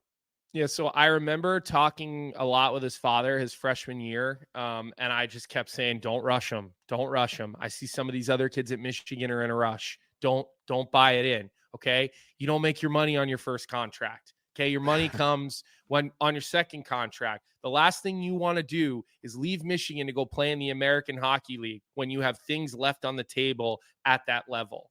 Now, fast forward, obviously. Now I watch Rutger play at Michigan, and I think that's a guy who looks like he's ready to be a pro. So, I think he absolutely made the right decision to come back for his second year. Now I think it's going to be up to him. I really do. And obviously the team and his family. I know his family's super tight-knit. They make decisions together. They're always together. Both of his parents, his sister, they're such a great supportive cast for him. But I look at his game, and I do believe he's ready to take the next step. I really do. He's not a guy who worries me, because let's just say he does take the step and he starts, in the American Hockey League next year. That kid is going to will his way through that American League roster, will his way through that American League depth chart. Like, he's not a guy that I worry about having to go deal with the bus rides and play the 3-and-3s. And I know that stuff is a little outdated in the American League. I know the 3-and-3s aren't happening as much anymore. Still do. They do, but not every weekend like we did. Yeah. I mean, we did one every single weekend, other than we flew up to either Newfoundland or Winnipeg to play 2 games in one of those cities. Mm-hmm. But he looks to me like a guy who's ready to go. But he also, guys, is a guy who feels like an unfinished business type of guy. And if he feels that his team underachieves this year, or potentially is going to be the captain at Michigan next season, which I could very well see happening, which is an incredible honor and hard thing to do at college hockey, to have an underclassman in a sport that has older teams. He could be a 20-year-old captain with 25-year-old seniors, right? Role types of players. So he may be a guy who says, I want to be captain and I want to win at Michigan. And let me tell you, that is the farthest thing from a red flag. Okay. That is a breath of fresh air, a guy who wants to win. He's not worried about his own stats. And that's what you get with him. Like, he's never going to care about his stats, this kid. He's going to care about team winning. You look at the World Juniors, you look what he went through. He was not healthy, especially, the early parts of the tournament. He lays that hit in that gold medal game, which to me just changed the entire tone of that hockey game, brought such a level of confidence to his team. Like, who are these punks? They got nothing on us. And again, that's just who he is as a player. So is he ready? Yeah, I think he's ready, guys. Dave, I think he could potentially challenge for an NHL roster spot next year, but is it going to hurt him to play a third year? No. If he does go back for that third year, do you worry about him being a senior? Probably not, because at the end of the day, you're seeing what Cutter Gauthier did. I think other players could do the same thing if they truly wanted to. But to me, he's the type of kid who's ready. He's a pro. He plays like a pro when you watch him, sort of with his attitude and his skill set on the ice. Well, Colby, I'll tell you this. If he ends up in the American Hockey League with the Moose, I'll be excited, because I cover them extensively. So that'll be a little fun guy to cover next year. No question about it. Last Yeah, question I well- have for you, Colby, is about, you mentioned you played for Rutgers' dad, Jim, with the Lincoln Stars of the USHL. What was, as a coach, what was Jim's focus and, and sort of entity that you think was translated down to Rutger? Well, details, and all the qualities that I kind of went through earlier when I was talking, and I know I was kind of saying it with a little bit of humor, but I truly meant it. That I'll punch you in the face on my way to scoring a goal. And I think Jim, Jimmy deserves a lot of credit because this kid is an old school hockey player. I think he's the type of player we all kind of crave, right? He's that power forward who, takes no prisoners, who, goes and stands in front of the net and will take an absolute, shit kicking while trying to score a goal. He's the player that, drags teams into the fight on a game where they're not ready to play or they're not, there with their A game. And I think a lot of that comes from Jimmy.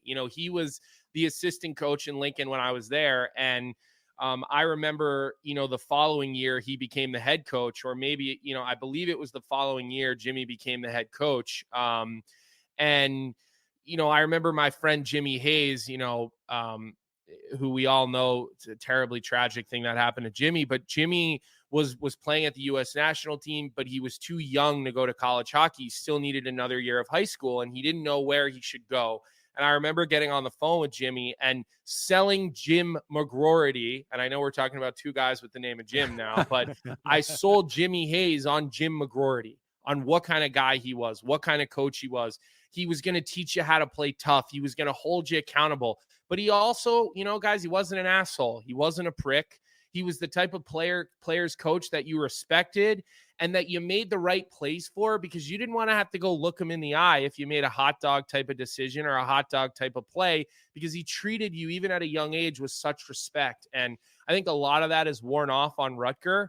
And when you ask Jimmy about it, he gives his wife all the credit and says he had nothing to do with it. It was all his wife, Cindy. But, at the end of the day, like, he just has all the qualities that a captain should have. I watch the way Adam Lowry plays, and I know Rutger, has a lot more skill than Adam Lowry, but there's a lot of similarities, the way he kind of goes around and he patrols the ice and he looks after his teammates, and he, is the guy who stands up on the bench, and and he knows when to get into the refs, and he knows when to challenge, back on certain things. So I think some of those qualities, Drew, are what sets him apart and what makes him a natural leader.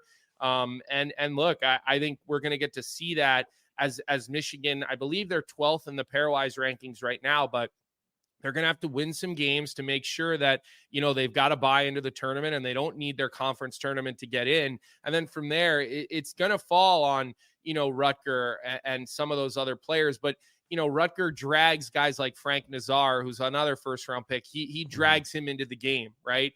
Seamus Casey and some of the other big names. And he kind of, stirs up that drink. So I think a lot of those are why we always love a coach's kid.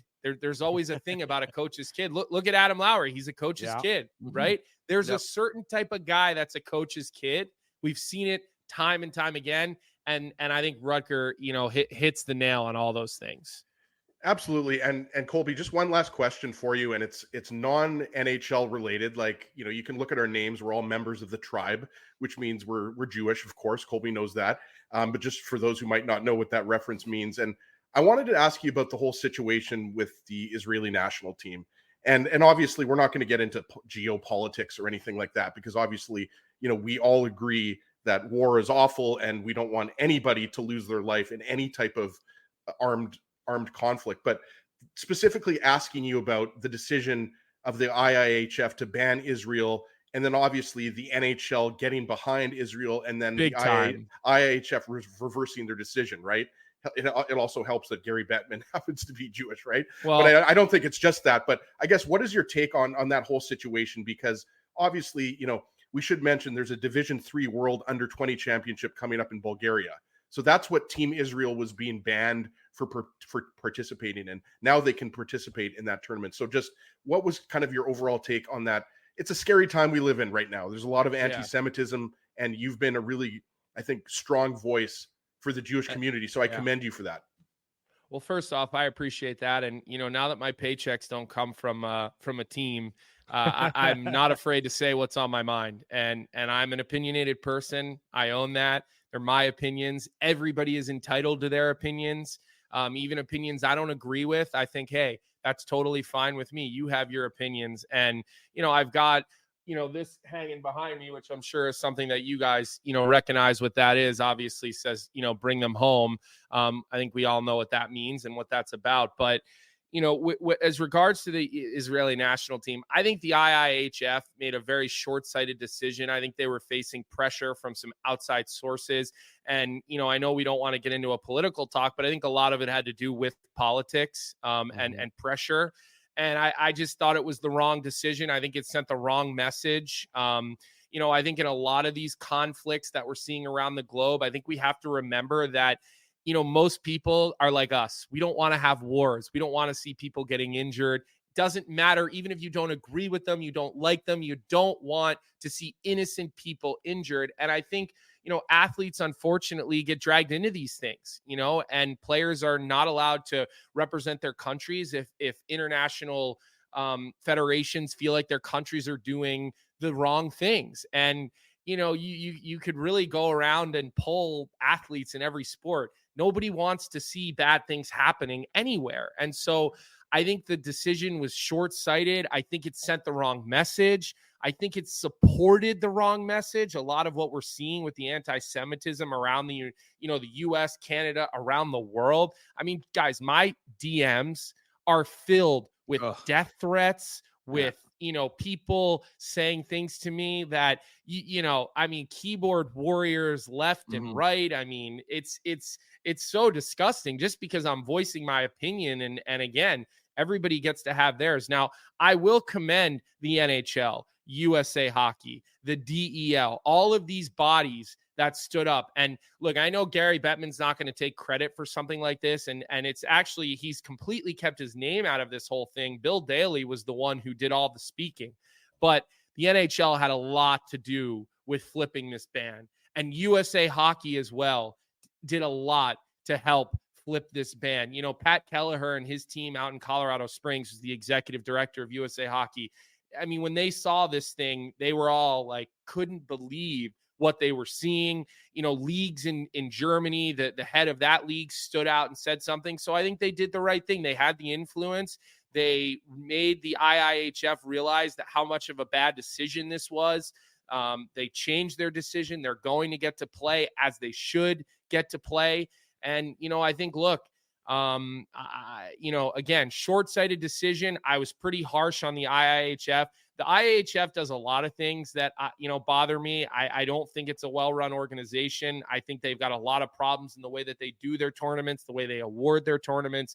The reffing in their tournaments is bad. The way some of the matchups, the way some of the, other levels are treated, whether it's the women's, world's issues and this. And I just think they make a lot of bad decisions at the IIHF. And I think there's bad leadership at the top of that group. I think the guy's name is Luke Tardif or something like that. I think he needs to go because, again, it's always an issue when the IIHF is involved. So happy to see this decision reversed.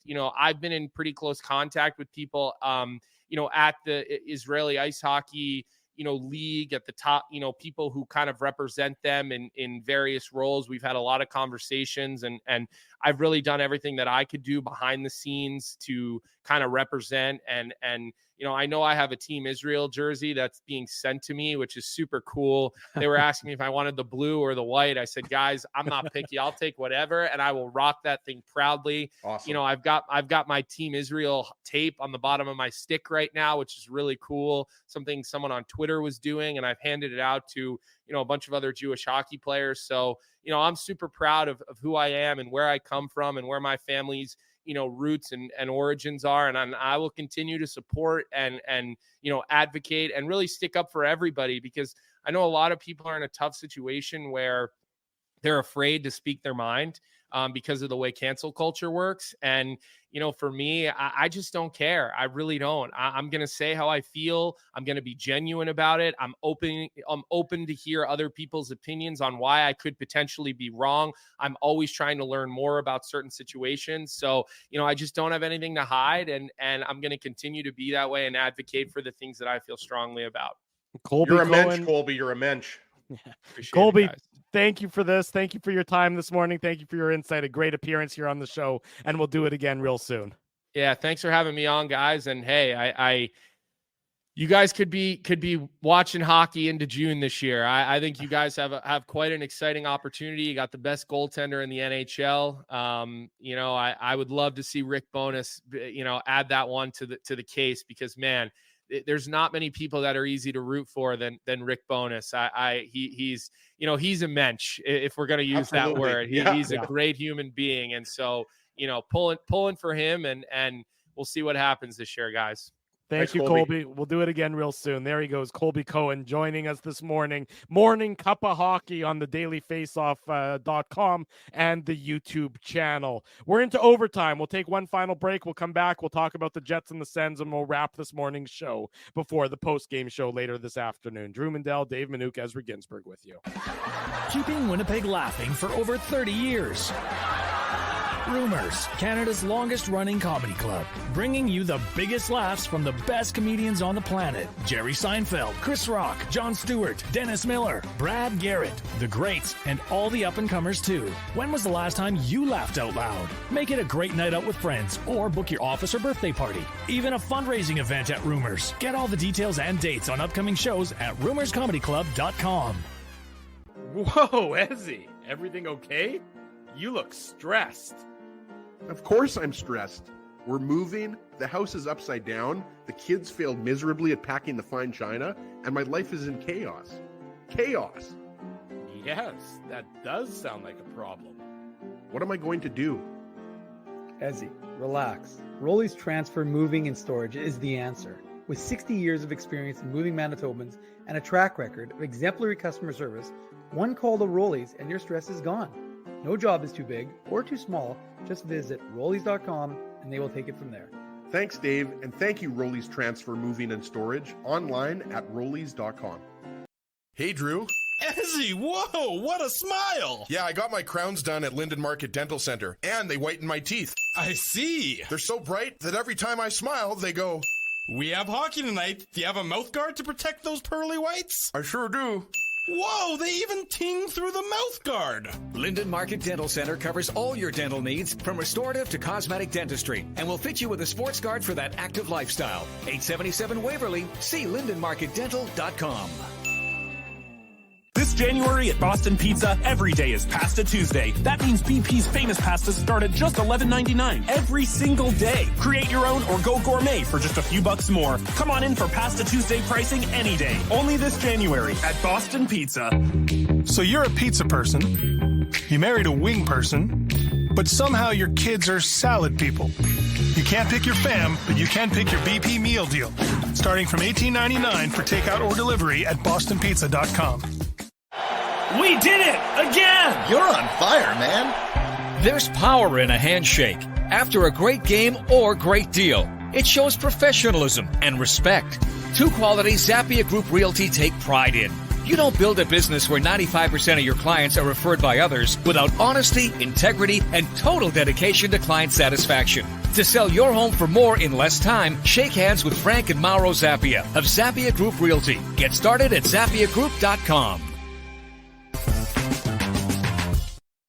Big thanks to Colby Cohen for joining us. Big thanks to Paul Edmonds for joining us earlier on the show. In case you missed either of those interviews, the podcast will be up shortly. And of course, the instant replay available on our YouTube channel. According to Ken Wiebe, as part of the warm-up game day newsletter that the Free Press distributes, the expected goalie duel for tonight, or this afternoon rather, Connor Hellebuyck versus Eunice Korpisalo. So it looks like Drew's getting a massage. Yeah, God help me. There's no. In any event, we'll see if that ends up coming to fruition in about 3 hours' time. Maybe But Lawrence Swab plays one of those games against the Leafs then? I mean, it has to be, unless he plays against Boston. It would be one or the other, you would presume. So we will find out more about that a little bit later on this afternoon. IllegalCurve.com will have all the latest. And of course, Dave and I will be back later this afternoon for the Illegal Curve post-game show right around 4:45 or so, somewhere around that after the Jets and the Ottawa Senators. So be sure to join us back here for that after this afternoon's contest. Want to say a big thank you to all of the sponsors of Illegal Curve who make the post-game show, the Saturday show, and the website a possibility. Our friends at Rumors Restaurant and Comedy Club, Grid Park, where you can use code Illegal Curve to park for free, Linden Market Dental Center, Zappia Group Realty, Betway, Tough Duck, Boston Pizza, Seagram's, Rolly's Transfer, and of course, Farmery Beer, number 2 Donald Street. Get over there, get yourself some Illegal Curve lager, also available on all of your favorite delivery apps. These fine companies support Illegal Curve hockey, so as a result, you should support them. A lot of Moose news and notes. We'll do a Minuk Moose Minute on the post-game show later on. Put on your antlers. It's time for the Minuk Moose Minute on the Illegal Curve Hockey Show.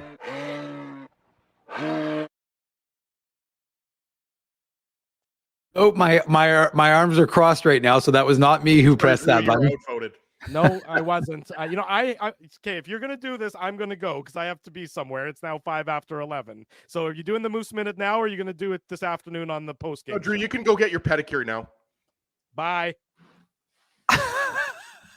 Really? You're leaving? And he's gone. All right. Well, we've lost Drew Mindell, but that's okay because we've got Dave Minuk and Ezra Ginsburg, and we're taking this into overtime.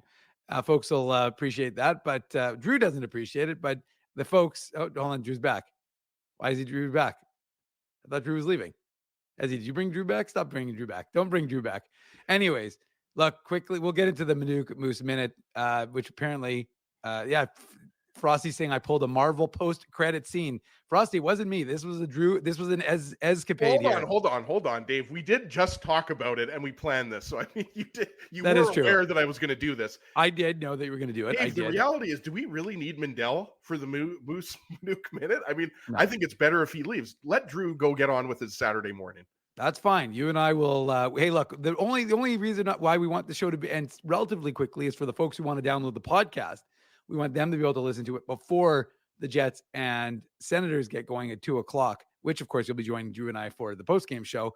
I'm sure he'll have some things to say on that show, but just to quickly get into it, the Moose, we're going into last night's game, having lost 7 straight. And of course, without Chaz Lucius, I'm still waiting to get an update. Head coach Mark Morrison told me that he had seen a specialist, just to give folks an update on the 2021 first rounder. He had seen a specialist. He didn't specifically say it was about his ankle, but the week, January 3rd, he told me that he was dealing with an ankle issue. So I suspect it is the ankle with Chaz Lucius. So he will hopefully get an update maybe today or on Monday on him. And then, of course, Brad Lambert didn't play last night. He was a possibility, Mark Morrison told me, on Wednesday for playing this weekend on the Saturday game, being tonight. But Brad Lambert didn't practice with the team until yesterday. And when he did, he practiced in a yellow non-contact. So Brad Lambert not expected to play tonight, but you probably could see him Tuesday, Thursday when the Chicago Wolves are in town. I'll be doing color on the Tuesday night game. Of course, Wednesday I'll be at Boston Pizza, so I won't be able to be downtown watching that game. We'll have tickets to give away. I've given away all the tickets for tonight's game, of course. But we will have to talk about last night's game, Ezzy, because the Moose went into action against Grand Rapids, 11 straight games. Now, the Moose right now, as folks know, are a last place team in the Central, but they're not that far back that if they start to win a few games, they could get themselves into the mix. And they have the opportunity to make some of that hay with 11 straight games against their Central Division rivals. And starting with the Grand Rapids Griffins, we saw Michael Hutchinson. He was at Hockey for All Center walking around yesterday or the day before, I should say, and getting ready to practice with his Grand Rapids team. He's got the long hair now, Michael Hutchinson. He does. Looking a little bit like a Bond victim. But ultimately, the scoring was opened by Grand Rapids. But a minute later, Thomas Caron, he's a big, tough kid out of Quebec. He scores his first goal of the season. He only played 5 games. He's been in the ECHL otherwise, but of course with some injuries, he's getting an opportunity. And the Moose didn't start there, as he stopped there, I should say, because Nikita Chibrikov, the what is he, a 2021 second rounder of the Jets. He scored his 11th goal. He actually took over the points lead for Brad Lambert. He has 26 now on the season. He scored a nice power play goal. Parker Ford set him up. It was a nice play. It was, I don't know, would you call it a snapshot? Yeah, it was kind of a very one-time- nice shot, like top cheese, right? Like, yeah. And you know this, Dave, better than I do because you watch all the Moose games. Like, yeah, Chibrikov, he's got speed. He's got, and the thing you've talked a lot about is he's got a kind of tenacity to his game. He's not the biggest player, right? Because he's only about 5'10", 5'11", something like that. Chibrikov, but he's kind of got that. I don't know almost that Alexei Kovalev. Remember, like Kovalev had an edge to him. Obviously, was a great offensive player, but I just love that snapshot. Like Chibrikov's shot has really impressed me. No, it is very good, Ezzy, and he's a good young prospect in the system, and so he scored his 11th goal of the season a few minutes after Thomas Caron tied the game, and they didn't stop there. CJ Cease, after a nice play by Jeffrey VL behind the net, forced Sebastian Cossa to turn over the puck, and then VL put it in front, and CJC scored his 5th goal of the season. He was what was CJC says? He was a 2014 5th rounder, I think, maybe. Yeah, that sounds right. That sounds right. But we would have been at that draft in Philadelphia watching CJ get selected. But ultimately, he scores to make it 3-1. So they score 3 goals in the opening period, and they look like they're in cruise control because right after killing a penalty to, I can't remember who it was to. I mean, I think it was to Simon Lundmark. But right after they killed the Simon Lundmark penalty, Jeff Malott showing some speed, scoring his 9th goal of the season. So now it's a 4-1 game for the Moose. And you're like, well, the Moose are in cruise control. Well, they have a bit of a hiccup. They give up a goal late in the, not late, but late-ish in the second period, make it a 4-2 game. And then early in the third period, Dominic Shine makes it 4-3. And you're like, okay, well, the Moose, they're going to lock it down. They're going to not make any mistakes they know how critical this win is, and a regulation win is, especially for Grand Rapids, who was the 4th place team in the Central. Well, unfortunately for the Moose, what did they do? They took another late penalty. Jeff Malott gets called for high sticking. So the Moose are in the penalty box when they give up a power play goal with 1 minute and 41 seconds to go in the third period, tie game. You're like, okay, well, it's going to overtime. They'll get a chance. And Kyle Capobianco almost scored a beauty. Ville Heinola had some chances. Yeah. But it was a nice end-to-end rush by Capobianco. By the way, all of this is based on all the videos you've clipped and posted on IC Dave on Twitter, Dave. So, I mean, I was loving it because I felt like I was watching the whole game just based on what you were posting. Well, that's why I try and do that. So people who don't get a chance to watch the games can feel like they have some sort of insight into what's happening with the AHL team of Manitoba. And it was a 4-all game going into overtime, and just a very unusual play where it looked like really the Moose were, had control, and then Grand Rapids was going for a line change, and there was just a kind of a Marco Kasper takes a aggressive stance, goes right at Colin Delia, and there's 2 Moose players, and the 2 Moose players end up banging into Colin Delia, and it's called, the puck looks like it goes in the net. It's initially ruled a no goal, but after a lengthy review, Ezzy, I think it was the second or third song at least, they did determine that the puck had crossed the line. So it was called a good goal, and the Moose lose 5-4 to Grand Rapids. So tough situation for the Moose to lose that game. Yeah, obviously they get a point, but one single point isn't good enough for this team right now. If they want to make the playoffs, and they may get the benefit of some guys, getting sent down, because again, if Mark Scheifele's back sooner rather than later, that's going to necessitate a move. So you expect like a guy like Axel Jonsson-Fjällby will be sent back down. And then I think it will be him. I think originally you would think it would be Dom Toninato, Dave, but I think you're absolutely right that Jonsson-Fjällby makes the most sense. I mean, I guess there always is the chance that Gus Bus goes down, but it's hard to say, right? Like Gustafsson is just now back in a regular jersey, right? Yeah, and Rick Bowness was asked about him, and he said he's not yet cleared to play by the team. So, I mean, he'll remain on IR, even though he's in a regular uniform. But ultimately, like I said, it'll be interesting to see. But the Moose can definitely use those reinforcements. Ville Heinola, huge benefit to him being down with the Moose. Had an extensive conversation with him. If you didn't get a chance to see that, he has a really good attitude, wants to be in the NHL, but he understands why he's in the AHL and what he needs to do. So if you didn't see that, that is on our YouTube channel, as are all the interviews we do with the Moose players or the Jets players. Everything ends up on our YouTube channel. Okay, Ezzy, well, that was an extended Minute. because Moose minutes, because we have no Mindell. Somehow it's 11:15 and we're still doing the Illegal Curve Hockey Show. This is like the old days when we were a 3-hour show, folks. Just remember, this used to be a 3-hour show until I finally put my foot down. I said 3 hours is too long. We're just going to do 2. But speaking of shows that are going to go long, Ezzy, why don't you we're going to end here with you giving a little preview of what's to come in a couple of weeks. Yeah. No, thanks for that, Dave. I appreciate that. 2 weeks from now, I think a lot of people in the chat know that it's going to be the official 15th anniversary of the Illegal Curve Hockey Show. Not exactly 15 years, but one day off. Yeah. February 4th, 2009 was our first Illegal Curve Hockey Show. I actually think it was called the illegalcurve.com Hockey Show at that point. Dave, I know you'll love that, as you are the editor and master of our website, illegalcurve.com. But yeah, it's going to be our 15th anniversary show. We're not going to give away who the guests are going to be, but I think we're planning on going a little bit longer, probably about 2.5 hours to celebrate 15 years of the Illegal Curve Hockey Show. We should mention it's actually been 17 years of the website. 2007 is when we started illegalcurve.blogspot.com. It wasn't even illegalcurve.com at that point. True. It was illegalcurve.blogspot.com. So the website and radio show have been around for 17 years, which I know Dave, Drew, and I are very proud of the longevity. That's almost 2 decades. Yeah, I know. So it's pretty incredible when you think, like, I don't even, how old was I in 2009? 26, 25? Mm-hmm. Like, yeah. It's, pretty incredible. So Drew is 60. Yeah, exactly. Drew is 60. So, we're going to ring in Drew's 77th birthday with the 50th anniversary of the Illegal Curve Hockey Show. But yeah, we're looking forward to it. So hopefully everybody in the chat, everybody listening to the podcast is going to be able to tune in. We have some fun things planned for that show to celebrate. And like I said, we're not going to give it away because we want to keep it a surprise, but stay tuned to Twitter and Instagram and Facebook and everything like that. And we're going to have some fun stuff that we've got cooked up for the next couple weeks leading up to the show. There you go. That's the final word of today's Saturday morning Illegal Curve Hockey Show.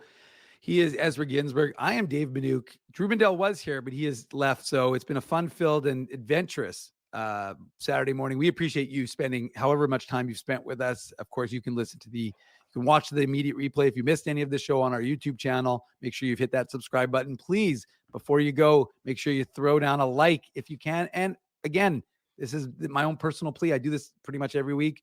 Some people think it's annoying, but I still do it. If you can, drop a comment. We love the comments, helps the algorithm, and that's always good for us. So thanks very much for joining us. And again, as a reminder, we still have lots of content coming your way on illegalcurve.com. And of course, the Illegal Curve postgame show after the Jets and Senators will be available on our YouTube page. And then if you really want to stay tuned to us, Ezzy, I will, of course, have the recap from the Jets, from the Moose and Grand Rapids Griffins games tonight on illegalcurve.com. So stay tuned for that. Anyways, thanks very much for joining us on this Saturday morning. I'm Dave Minuk. He's Ezra Ginsburg. This has been the Illegal Curve Hockey Show. Thanks for listening to this broadcast from Illegal Curve Hockey. For more great Illegal Curve content, subscribe to the Illegal Curve YouTube channel, follow @IllegalCurve on Twitter, Facebook, and Instagram, and visit your online home for hockey in Winnipeg, illegalcurve.com.